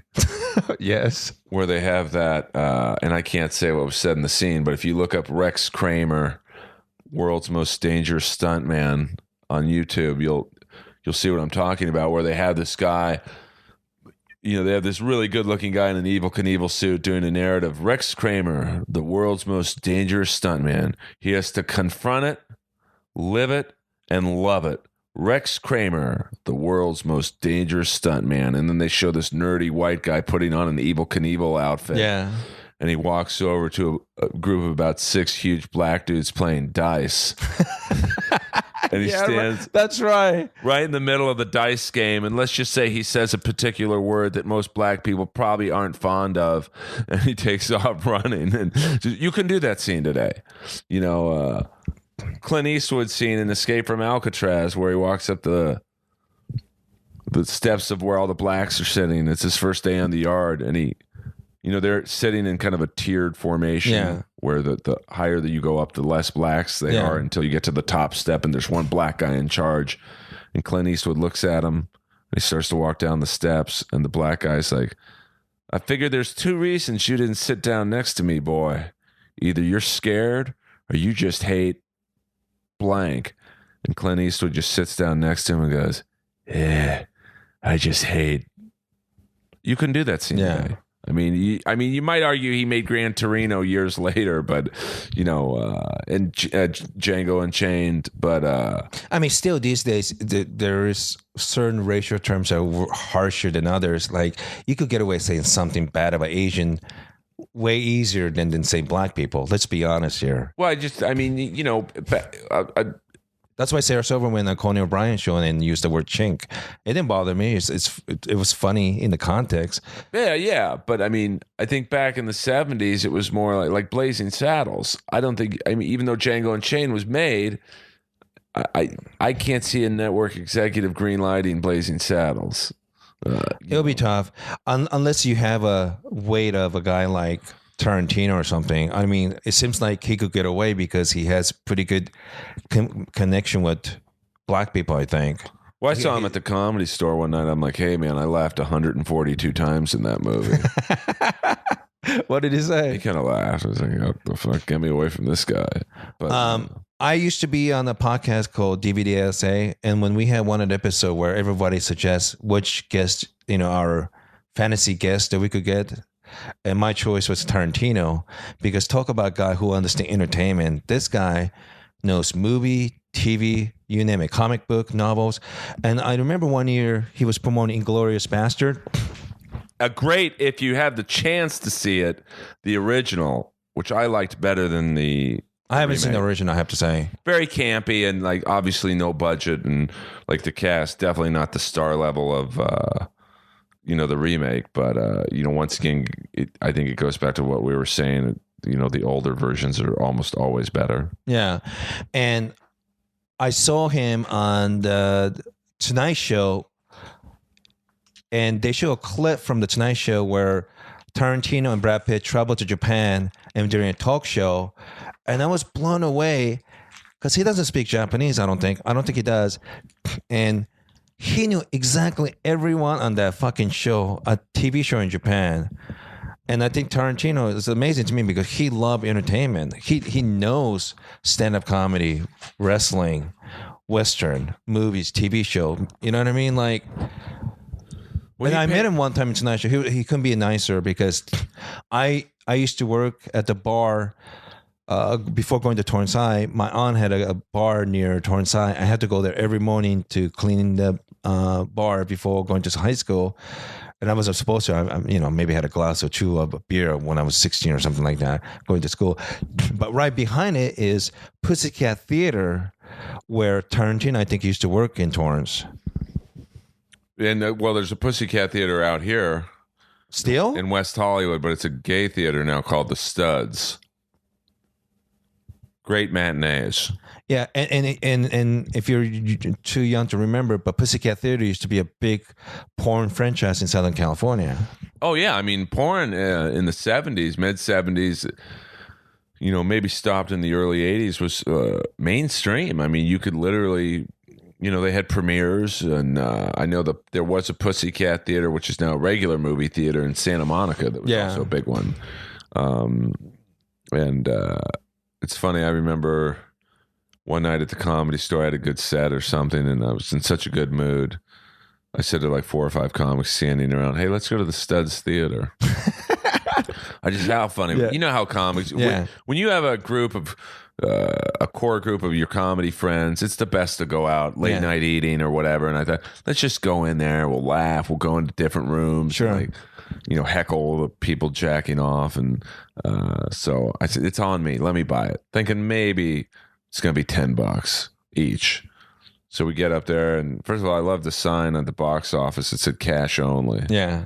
Like, who's cutting a fucking check to go to a porno theater? And the guy's like, "Hey, how many in your party show?" I'm like, 6. He's like, "That'll be $120. I'm like, what? What the fuck? What is this? The IMAX? It's like how many blowjobs do you get? None, unless one of the guys you paid for is sucking you off after the car ride home. Why is it so much? I think it's still. I'll never understand who goes to see porn in a theater in 2015, but Well, you're looking for other people you're going to meet. Well, yeah, I guess. I mean, it's a hookup place, but I lasted like 3 minutes in there. It was like smelled like chlorine, and Wait, you guys still went in? I went in after. I didn't tell it. This is the first time I've told this story. I dropped everyone off back at the Comedy Store. Yeah. I'm like, all right, I'll pay 20. I'm not paying $120 to go, because I knew we'd all get kicked out. But I mean, was it packed? Fudge packed. The crowd was sporadic, but it was real creepy. And then they had like a straight porno room. I went in there. Of course, there's no one in there in this neighborhood, so I had theater seating. And yeah, porno, except for the 70s, it's not something you do communal way. It's very solitary and singular by yourself, obviously. And only time in the 70s, like it was like Deep Throat was such a big event in New York City. Fucking, I think if I remember Johnny Carson, maybe even Kissinger and people like Barbara Walters, they showed up and like it was like an event, and they would go see this blowjob movie, Yeah, I mean now, which is kind of artistic. What it is, you're not having Joe Biden take his wife to see Tom Byron's Butthole Bonanza, 17. So it's just a different. And now, as you know, being in porn for so long, and not anymore, but there's just too much access to. It's almost like we were talking about, why go to a movie or concert when you just watch Netflix? Why go to the few porno theaters that are out there when you can there's free porn all over the internet, right? Freecams.com or whatever that is. And I think that's why I enjoy working for David Tell when I worked on Dave's Old Porn, because we show respect to these 70s movies, some 70s, some of the 80s, maybe even late 60s, but like they were actually filmed, like they actually have script and people had to act, and it sounds goofy, but when I look at them right now, I kind of consider them like classic, like they're piece of Southern California history. San Francisco too, if you're into Mitchell Brothers, but they're actually kind of watchable, and they're not mean sex. Like these days, a lot of the porn is freak show. Yeah, I don't. I can't get into Max Hardcore and John Stagliano and Rocco Siffredi and it's just, I'm not into the violence that porn offers, because it's not a turn on to me, and it's also with the digital clarity, like I said, Blu-ray, high def, 3D. I don't want to see a girl's vagina after Lexington Steele's been plowing her. It kind of looks like that thing Boba Fett fell into. And that didn't look like a gigantic asshole in Saudi Arabia or something. And yeah, TT Boy's balls look like the moon. To be fair, John Stagliano did make a great feature film called Fashionista. I think it really is a classic. But you're right, it's not even sex anymore. It's like a freak show. It's like a circus act, and like they're trying to figure out how to outdo previous movies. But like, guys, you could actually make a movie where a girl actually enjoyed the sex scene, and you don't have to do this weird shit. Yeah, but I also think it's the pressure of so much free porn and then payable porn, I guess, to certain performers' websites, that no guy, and you would know this more than I would, since it was your business for so long, no one's going to jack off to the same girl for more than probably a few months or a few films. So there's always that pressure, I think, to, okay, well, Jenna Jameson, she's great and all. Well, let's get the next Jenna Jameson. And then, she lasts for a few months. And then, so there's that constant search of, keeping on top of the new hot starlet. So, I mean, am I wrong on that, or? No, you're absolutely right. Like, there's a scene from that 1994 classic, Hoop Dream. It's a great documentary about these two kids trying to make it to be a star in high school and hopefully in college and NBA.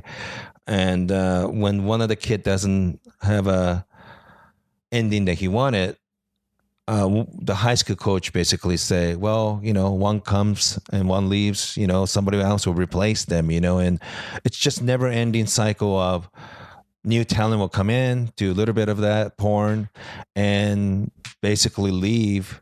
It's just a gigantic meat market unless you're a star.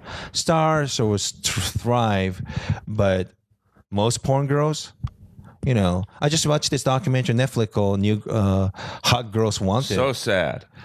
And it's just, well, I thought I was going to be in it because let's just say I've made some purchases online. They kept showing the back page screen. I'm like, yikes. But I just interviewed my friend Brandon Iron, who sponsored my show all the time. But he and I agree, like, if you're going to have a documentary porn, you're not going to have a happy ending. People are not going to make a movie where a bunch of girls get fucked in the ass and have a happy life. They're just not going to allow that. So I knew it's going to be a little biased. It's kind of sad, basically sad ending for some of them. Well, it's like we were talking about, an Eddie Nash film. There's no way you could have an Eddie Nash film because of the subject matter. And, I had a friend over and they were like, oh, let's watch a documentary on Netflix. And so that just, of course, that popped up into suggestions for Earl, which tells you what other kind of, because I watched another porn documentary. I think it's called Life After Porn. Oh, yeah. My friend Luke Ford was in it. That was pretty good. And I think Shane, I might get his name, Shane West. He was one of the main, something West, Steve or Shane West was one of the older guys, and a couple other porn stars. And you mean Randy West? It might have been him. Yeah. Older guy who was a big star in porn, and then he was like, he made a mistake not going after Tara Patrick, if I remember. Yeah. Randy. It's funny because first time I met Randy West going to porn convention in '99 with Brody Stevens and Tanner Manu, I remember he was giving this headshot. Literally, it's a picture of him standing with his dick really hard, and he was just giving people autograph with that. And talk about strange, brave new world. I mean, that was my. And gateway to get into that business, I guess, basically. I mean, it's just, the video Hot Girls Want, it was just like, there was the one girl with the glasses, I forget her name, but she seemed so unhappy and uncomfortable doing the sex stuff. It was like, wow. I can watch anything pretty much, and at a certain point, me and my friend looked at each other, like, is there something else on?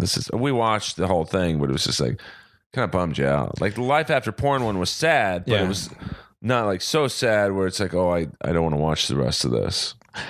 It's very conflicting because on one hand, I'm still a man. There's moments like you enjoy seeing those women in porn, and of course, there's plenty of times all you want is get some whores in your life.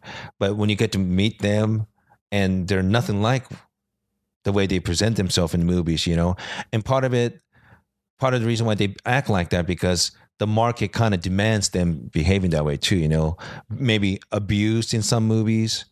On other movies, it's a classier type of porn.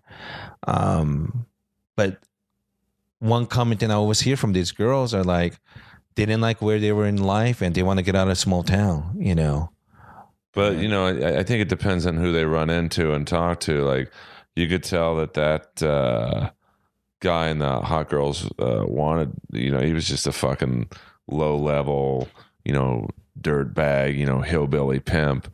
Yeah. He was. Whereas my friend Sasha Gray, she got lucky with the top notch, the best manager in the business. Who? Jim South. Mark Spiegler. Jim South used to have the office Sherman Oaks. Van Nuys.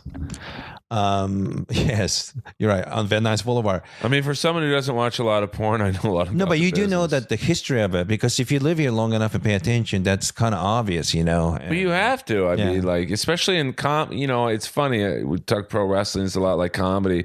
I also think porn is from the standpoint. Porn is wrestling with your asshole and pussy and tits and mouth. Yeah, I mean, I do that on a stage every now and then.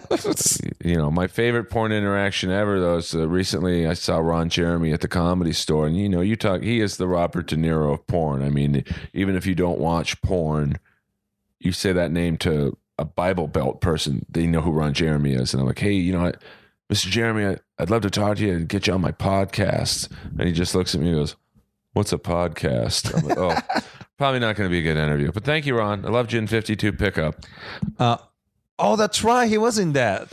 Well, he had a very, very quick scene, and this goes to like 52 Pickup is a great movie. I always try and turn people on to that movie. One, because I'm a huge Sport.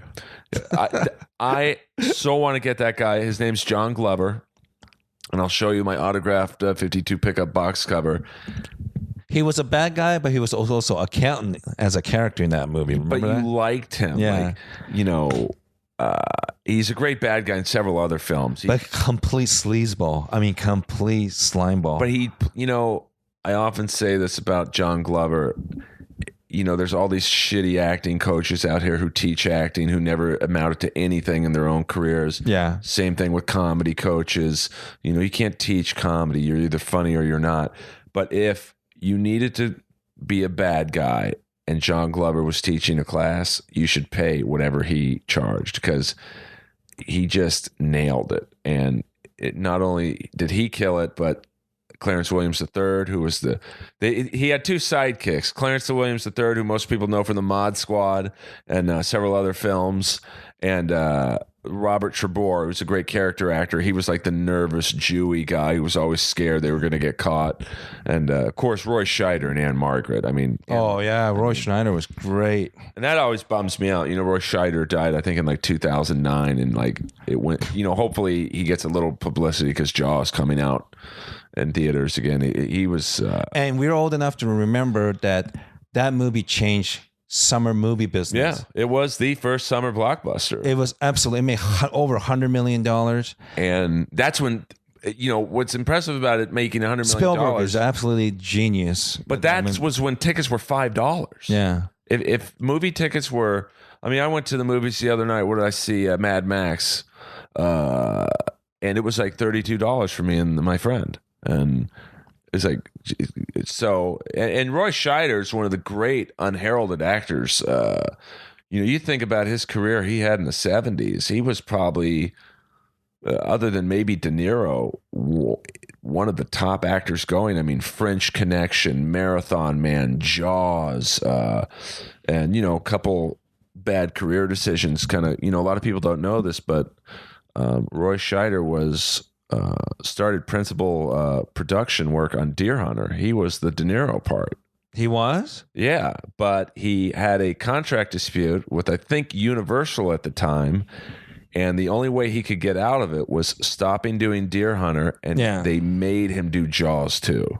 He didn't want to do Jaws 2. A lot of people from the original didn't, because it was like, it's just, there's nowhere to go. It's cartoonish if we have like the shark's brother out for revenge. Yeah. And, so you think if Roy Scheider did Deer Hunter, instead of Jaws 2, he was definitely one of the more successful 70s actors. And then the 80s, what was the dance thing that he did? Oh my God. How someone will probably tweet me, All That Jazz. Yeah. I think he was up for the Oscar. I don't think he won it. He was phenomenal in that. Played Bob Fosse. Yeah. I think that was 79, 80. So, his 70s film work is, very few can touch that 7-8 year run he had. And then, he had a kind of his crack at like him carrying a movie by himself, Blue Thunder, which was about that military helicopter. It didn't do that well. Yeah. And then 52 Pickup was poised to be a big hit. But I want to say Fatal Attraction came out like a few months after and just killed it. Is that right? Yeah, because 52 Pickup, I think, came out late 86, if I'm not wrong, and then Fatal Attraction early 87. And they're not similar storylines, but to a degree they are. It's similar that when you cheat on your spouse and you're trying to cover it up. Yeah. And personally, I thought, Glenn Close was pretty good, to be honest, but I just thought that shit scared the fuck out of me when I was a kid. Rabbit. But John Glover just, Vanity, A Beautiful Vanity, Before She Found God. And so, he in the 80s, he was kind of hit or miss. And then I know he was on that show Sequest and, then he, in the 90s and early 2000s, he was stuck doing like literally straight to video movies with like Gary Busey and shit. Yeah. And, but hopefully with Jaws coming in theaters again, it'll give people an appreciation of Roy Scheider because he's so good. We'll see though. That's what bumps me out is like someone like him dies and you barely hear a peep. And then someone like Anna Nicole Smith dies. And, I love my girls with big tits, but she wasn't that talented. And we still talk about her. Sure. So that's what bumps me out. It's like, and who else died? There's a great character actor. Some people you probably know who this guy is, but you might not know his name, named G.D. Spradlin. And he was one. I don't recognize that name. You know his face, though. He was the coach in North Dallas 40. That guy. Great Southern just a Southern badass. Didn't start acting until he was 50. Yeah. He was also the coach in the Robbie Benson movie One on One, and he was in Apocalypse Now as I think one of the generals, and just a great natural actor who like you hated him. He was just so good, and like he died recently a couple of years ago, and like Yeah. you didn't hear one word about it. I'm suffering brain farting, but I don't know how many times they will show a movie that's based on TV show, and like young people saw and like it's so great, then they don't realize there's some remake of a TV. Like I still we the Arrested Development, we both still kind of act young, but I'm old enough. Like wow, man, like I'm that old guy now. Like they don't know. Oh, I know. I mean, They don't know these things. Like you watch like I love the Comedy Central roast, and like the last one, I had several friends on it, but me personally, I just love the Dean Martin roast. you can't, because it's like Don can't beat Rickles. I was watching one the other night where he looked at Wilt Chamberlain and just looked at him and said, send the colored kid in to dance, and it's like Jesus, that's 1970. It's like that's about as close to saying the N word as you could back then. But you know what's so great about those old roasts, that they were more nuanced and not malicious, because the new shit sometimes like Jesus, they're fucking reptilian how mean they were. Well, I mean, like the stuff today is just like mean for being the sake of being it. Yeah. Like you look at Foster Brooks, and most young kids have no idea who Foster Brooks is, but YouTube Foster Brooks roasting Don Rickles, and to me that's the greatest roast set I've ever seen. Yeah. And it's a little silly because he's playing that drunk character, and he's like, he's saying not hacky things, but just like, hey, Don, sometimes I'm at home with your wife watching your set on TV, and we're laughing and giggling, and sometimes we'll even turn the sound up. Just stupid stuff like that, but it's like so funny. And he's like, they kept calling him Mr. Pickles, and it's just, you don't get that now. Now you just Pamela Anderson, you love fucking black guys. Your pussy's as big as a cavern, and it's just, it's funny, I guess. And you kind of have to sit there and then kind of smile, like, because last thing you want to hear from people is, oh, you can't take a joke, especially comedians. So you kind of have to take it, but when somebody's being malicious. Well, yeah, I think back then they were more friends. Like they're friends. It's teasing. There's like sophistication in some of the things they were saying, but fuck, I watched some of the recent roasts, like, oh, they're just trying to fucking hurt that person. Like the Justin Bieber roast, I liked, but you could tell that I don't know if I would say a lot, but a fair amount of the people on the dais didn't know Justin. Like they knew who he was, obviously, but they weren't like friends with him. It was just, all right, let me get some outside writers to write me some jokes on this guy. I thought Chris D'Elia was good because they're friends. So there was like some play between them. And probably my favorite was Hannibal Buress, who he kept it real. He just looked at him and you could tell they didn't really know each other. He's like, listen, man, I think your music sucks. I'm just here for myself. And it was just like, all right, at least you're being real about it. So, that is one funny dude, Hannibal. Oh, he's a killer. Like, fucking, he killed Cosby. Good for him. Well, I mean, that Bill Cosby's out of control, man. I mean, it's one thing. It's one or two girls saying you drugged her and allegedly did something, but when there's like 50, it's like I notice a pattern here. Well, where there's smoke, there's fire. So, I mean, and it's just weird. It's like, how did he have the time to film anything? I mean, that guy was out of control. He wasn't filming, was he? But I mean, how did he have the time to film the Cosby Show? When no, sorry. I thought you mean when he was raping those girls. Allegedly. I mean, but hey, I think OJ's innocent. So, I mean, I'm just glad Bill Cosby never did a rape joke. Because he was too busy doing them. Yeah, allegedly. I mean, he believed in reality humor. Oh, Jesus. So I'm gonna Periscope the last few minutes of this podcast. Oh, sure. I'm new to Periscope. Me too. I don't personally like it, but It's the wave of the future. I mean, And when I say wave, I mean tsunami. hey, now let me ask you this. I've often wondered, like, what's rarer, a black scientist or an Asian male porn star? In all seriousness, while I set up the Does child porn Periscope. count? Oh, in that case, let me get to the next question then. It's called anime, everyone. Hiya. Why?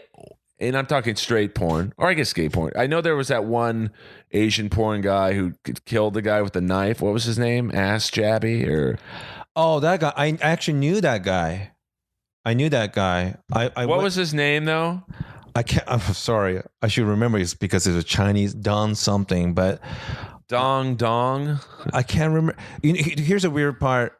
I was flying back from Europe, and that was the news. All people heard was Asian guy working porn business in Van Nuys got murdered. So my friends panicked because how many Asian guys work in porno, right? So all my friends were texting me, trying to call me. But, well, unfortunately, I was flying from Europe back to the States. So my friends thought I got killed at the porn set. And when I landed, of course, I checked my emails and texts and told everyone that I'm okay. But that guy, that Chinese actor, he does a lot of fetish movies. But I just remember he was basically trying to stop this guy from murdering the manager of the porn warehouse. And unfortunately, he was being a good guy and he got killed. And you know what happened to the guy? The guy who killed the Chinese guy with a samurai sword, that black guy. I think he was a light-skinned black guy. He was in some canyon in the valley. Remember that? Cops are trying to stop him. Right. And I think he jumped and fell off from the cliff. And there's a clip of him holding a sword, falling down the canyon, and he died.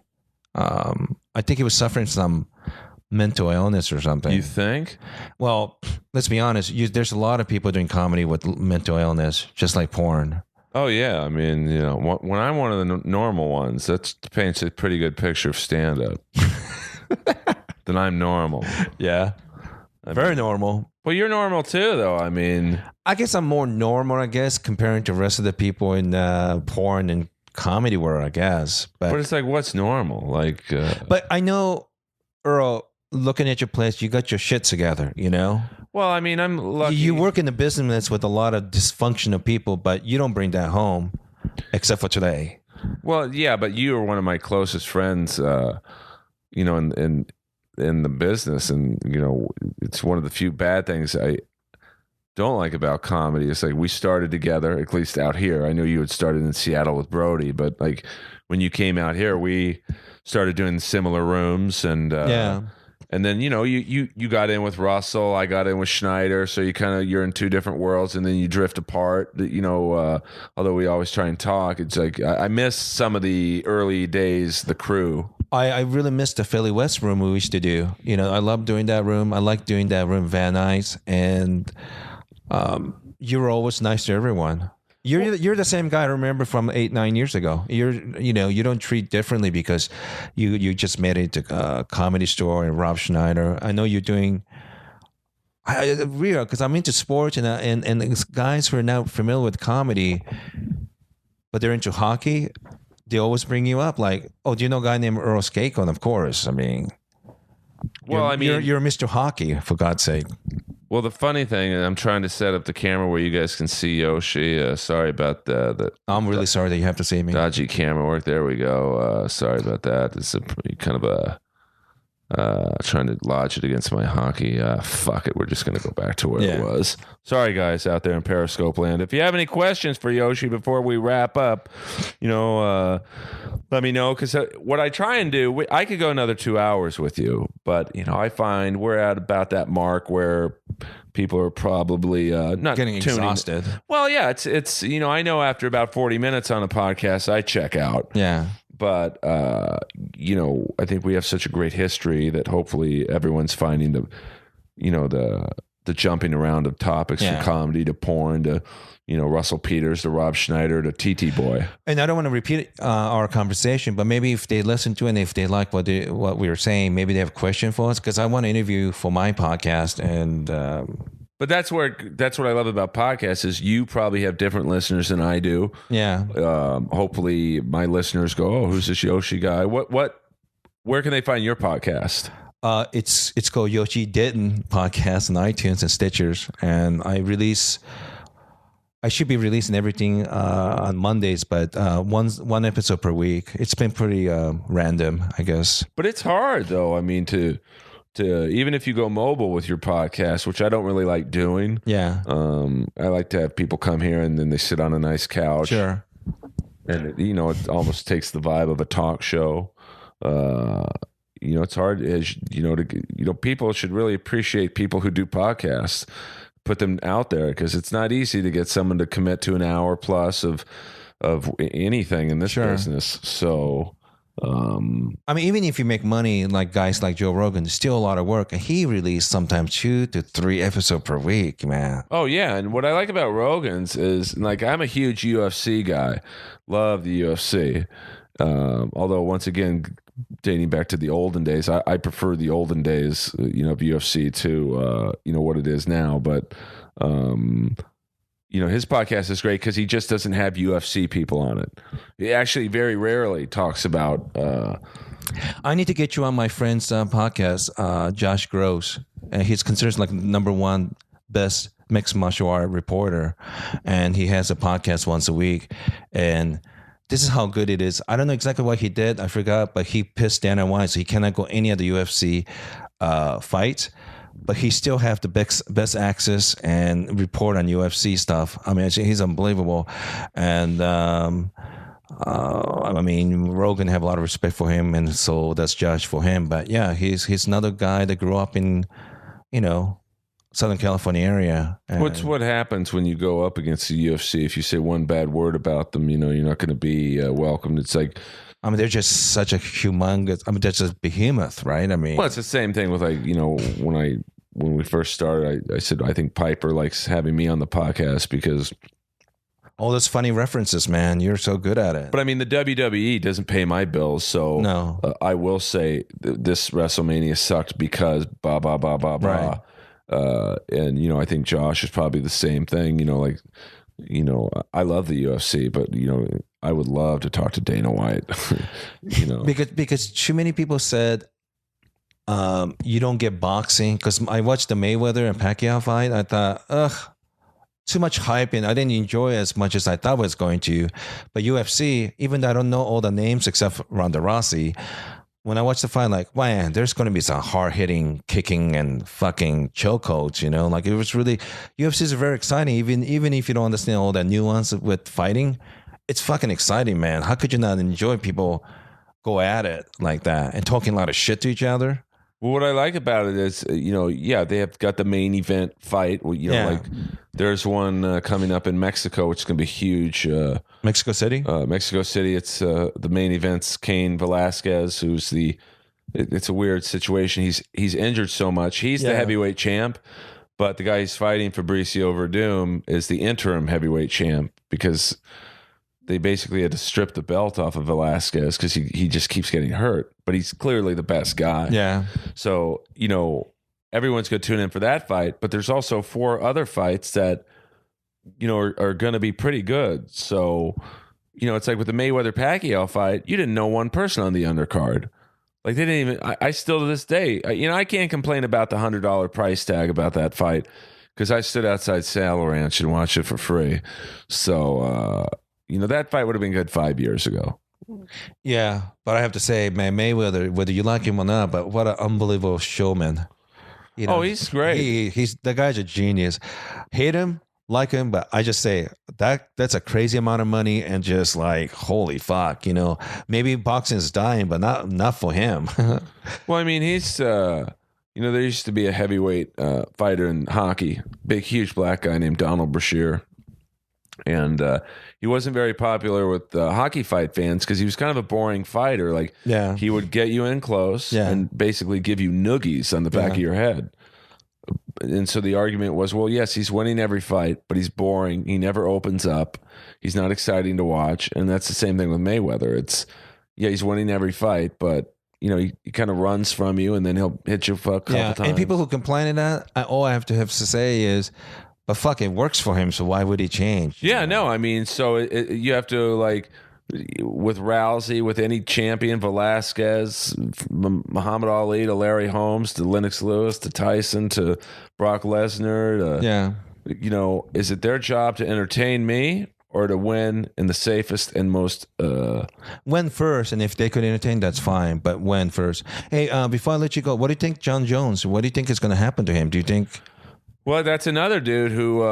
it's sad to see him go like that. They had, Daniel Cormier fight Anthony Johnson, and now Cormier's the interim champ, like Verdum.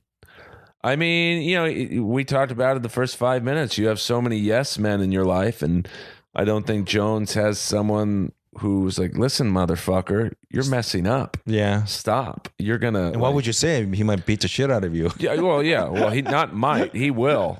The thing about him, and I don't want to turn this into UFC talk because, but what's so great about him is that he beats you at what you're good at. Like Daniel Cormier is an Olympic wrestler, two-time Olympian. I didn't think he was going to win. But here's the thing. The crazy thing is John Jones took Daniel Cormier down 5 times. Now, in Cormier's previous 12 fights, and he had fought at heavyweight for most of these fights, he was never taken down once. And John Jones has very little... he doesn't have a huge wrestling background. That just shows you how good he is. Yeah. And like with... and 2 of his brother play for NFL. Yeah. One guy's on the Ravens, I think. Yeah. Or Falcons. Or maybe that's... Ravens, yeah. He plays for Ravens, and he hasn't actually punched a wife or girlfriend. Well, that's why he's probably not going to last long in this league. But hopefully he gets his shit together because he is like the Mike Tyson. He and Rousey are like the Mike Tyson of their era and their sport. But Rousey's, man, not only is she the best fighter pound to pound in the world, but talk about charisma. She bring excitement to that fight. She's so good. She was so good at WrestleMania. The faces that she was making. Oh, she's great. And like what I liked is that she has enough juice. She's probably the most powerful fighter in MMA in terms of the juice that she carries. Her next opponent, Beth, I think her name's Beth, but it's Brazilian, so it might not be. I don't know who she is, but I hope Rousey beat the shit out of her because she was talking about Rousey's father who committed suicide. Yeah. But what I like about Rousey is she could have said to Dana White, I want that fight in Vegas. I don't want to travel. I want that fight. I basically have to walk out my front door. I want it at Staples Center. She doesn't give a shit. She'll go to that. She's going to Brazil. She's going to go to her opponent's home, and she's going to beat the shit out of her. I saw her fight once in San Diego. My friend Keith Berry, and this was when it was Strikeforce. He was on the undercard, so I went to see him, and she fought Sarah Kaufman, and Sarah Kaufman's a great female fighter, and you could tell Kaufman's game plan was defend the armbar. Yeah, and she did, and she still. Like it was like watching a scene in Over the Top where Kaufman had it completely defended, and you just slowly but surely saw her arm going in a way it probably shouldn't. Yeah. And Rousey's a lot like Jones. She'll beat you at what you're good at, even though her background is judo. You're gonna try and out wrestle her, she'll out wrestle you, and then get you in a judo throw. So it's pretty... it's tough to beat her. It's like the Mitch Hedberg joke. It's like if you're a tennis player and you're trying to play it against a brick wall, good luck with that. Everything that you hit, it's going to be hit back at you. Well, yeah. That's... there's one girl, and it's questionable if she's a girl, Cyborg, who's like this 170-pound, roided out monster. She fights at 145. That's maybe the only girl who could beat Rousey, but Rousey is very adamant, and I think rightly so. It's like, Cyborg's been caught a few times cheating on roids. Yeah. She's like, you either fight me at 135 or I don't fight you at all. And if you look up a picture of Christine Cyborg Santos, she is more muscular than any dude on earth. So probably have a bigger dick than me. No, not definitely. Her her dick looks like I think her pussy has a handle on it. And you churn it to the right, it makes butter. Churn it to the left, Slurpee comes out. So that's the fight. I think what's going to happen is, and we'll wrap up because I know you got gigs tonight, and I have to go see Russell Peters, but I have to take bus because I can't get my car fixed for the mission. So it's a hell of a bus ride to Malibu right now. Well, we'll wrap up, but I think MMA is very close to being legalized in New York, and I think they are going to save the Rousey. Are you sure about that? Because what Jim Norton told me, it's because they can't make deal with the unions. Well, here's the thing: the senator who was always the main guy blocking it, is in jail on corruption charges. So he was like, yes, they do. The Fertittas have problems with the unions, but this senator was, and I forget his name. He was the main guy holding up every time, and the most vocal opponent. But I believe Madison Square Garden has a date set in December for an unannounced event, which is very rare that you would hold off a date in the middle of hockey and basketball season. And the rumor is that it's for the UFC if they can get their cards. I hope so. I think people in New York deserve to see it. Well, I think what they would do is you'd have Chris Weidman fight on the card. He's the current middleweight champ, and he's from New York. John Jones is from Ithaca. Oh, wow. And he's from, so you'd get that, and you would line up every fight would be just it'd be like the super. Usually they have their Super Bowl card in Vegas, but you'd have Rousey on that card against Cyborg, Chris Weidman against Luke Rockhold, John Jones against Cormier. I mean, that, nothing will ever hit. That's like the Super Bowl version for them. And even like the preliminary fights on that card would be guys who probably fight in the main event, but it's like, sorry guys. So I know you got to go. So that's almost like a stand-up version. Like if you had like Louis C.K., Dave Attell, Amy Schumer, D'Elia, Jim Norton, Dane Cook. So where can people... Earl Skakel. Well, not yet, but I mean, I'm certainly not on that level yet. But, I didn't get new faces from Montreal this year, but I got old faces of Montebello. It's... It's an open mic. Larry Omaha's running. That's so funny. Good old Larry. Oh yeah, Larry Omaha. I remember I did one of his rooms. It was an all Mexican room in Montebello, and they were dead quiet for me. Literally, Wild Coyote. People got. Yeah. I have stories about they're running away because they want to kill me. I had to stay in the garbage can for like an hour before they got away. A wild room, and I thought I had bombed because I did. No, you did well if they didn't threaten you. I did 15 minutes, and I was a pretty young comic at the time, and dead silence. They didn't clap, didn't boo, did nothing, and I got off stage and I apologized to Larry because that's how I am when I do a room and I don't do well. It's not your fault. That's just a rough room. But I've seen people getting punched, knocked out, pulled a gun on someone. I said to Larry, "Hey man, I'm really sorry, man. Can I come back?" He's like, "Dude, you killed. They loved you." I'm like, "They didn't say anything." He's like, "That's what they do in this room if they like you." Yes. Which is funny because they always, there's a very famous clip of Kiss in Japan, I think in '77, and here Kiss is bombs, explosions, and the crowd's like, they're just, everyone's on the edge of their seat, and they're giving like golf claps, And Paul Stanley said something to the effect of, "I thought we were awful and they were going to boo us, but that's how they watch a show." And, that's a lot of reaction. But. And it's like I told you, I was watching that AJ Styles wrestle in Japan. It was very much the same. I think it was sold out, not Tokyo Dome, but a huge arena. Yeah. And him and this guy would do these wild stunts and backflips and clotheslines and off the top rope into the apron, and they would give like golf claps. Wait, so how long do we do this thing for? This, let me see. So plug your, where can people find you on Twitter? It's Yoshi Obayashi. I know that's ridiculous. Hiya. YOSHI And I have my weekly podcast, Yoshi Did, and I release them once a week. And on iTunes and Stitcher? Yeah. And only I have shows I have is, I think I might be doing another stand-up during the San Diego Comic-Con with Red Band because he has it every year, but I don't know where.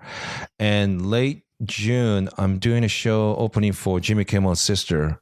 I just found out a couple of days ago in Sacramento. Oh, cool. And one last thing, the Bill Lustig thing that I was talking about next Monday, it's at the Cine family. You know what that is? That's the they're showing Get Mean, and they fixed it. So Bill Lustig, the director I was talking about, and he will be there with Tony Anthony and producer Lloyd Batista. So they'll be there next Monday at Cine Family. So if you're in LA, check out next I'll be Monday there. So at Cine Family. It's a cool thing. And guys, as always, this is Inappropriate Earl on SoundCloud and iTunes. Thanks, Earl. And no, thank you. And check me out also on the Podcast One Network on co-hosting with Rowdy Roddy Piper on Piper's Pit. Today we did a great one with legendary wrestling manager Jim Cornette. Follow him at the Jim Cornette on Twitter.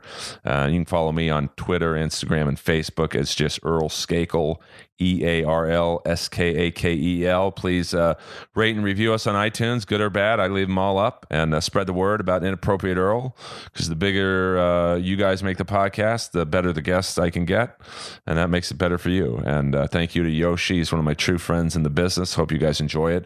This is a 2 hour and 8 minute podcast, setting the record for Inappropriate Earl. It's the longest podcast in Inappropriate Earl history. Hope you guys enjoy it. Thursday, we got Nina Strauss, the beautiful and incredibly talented female guitar player from Alice Cooper, coming in. So enjoy that one. And this is Inappropriate Earl, over and out. See ya.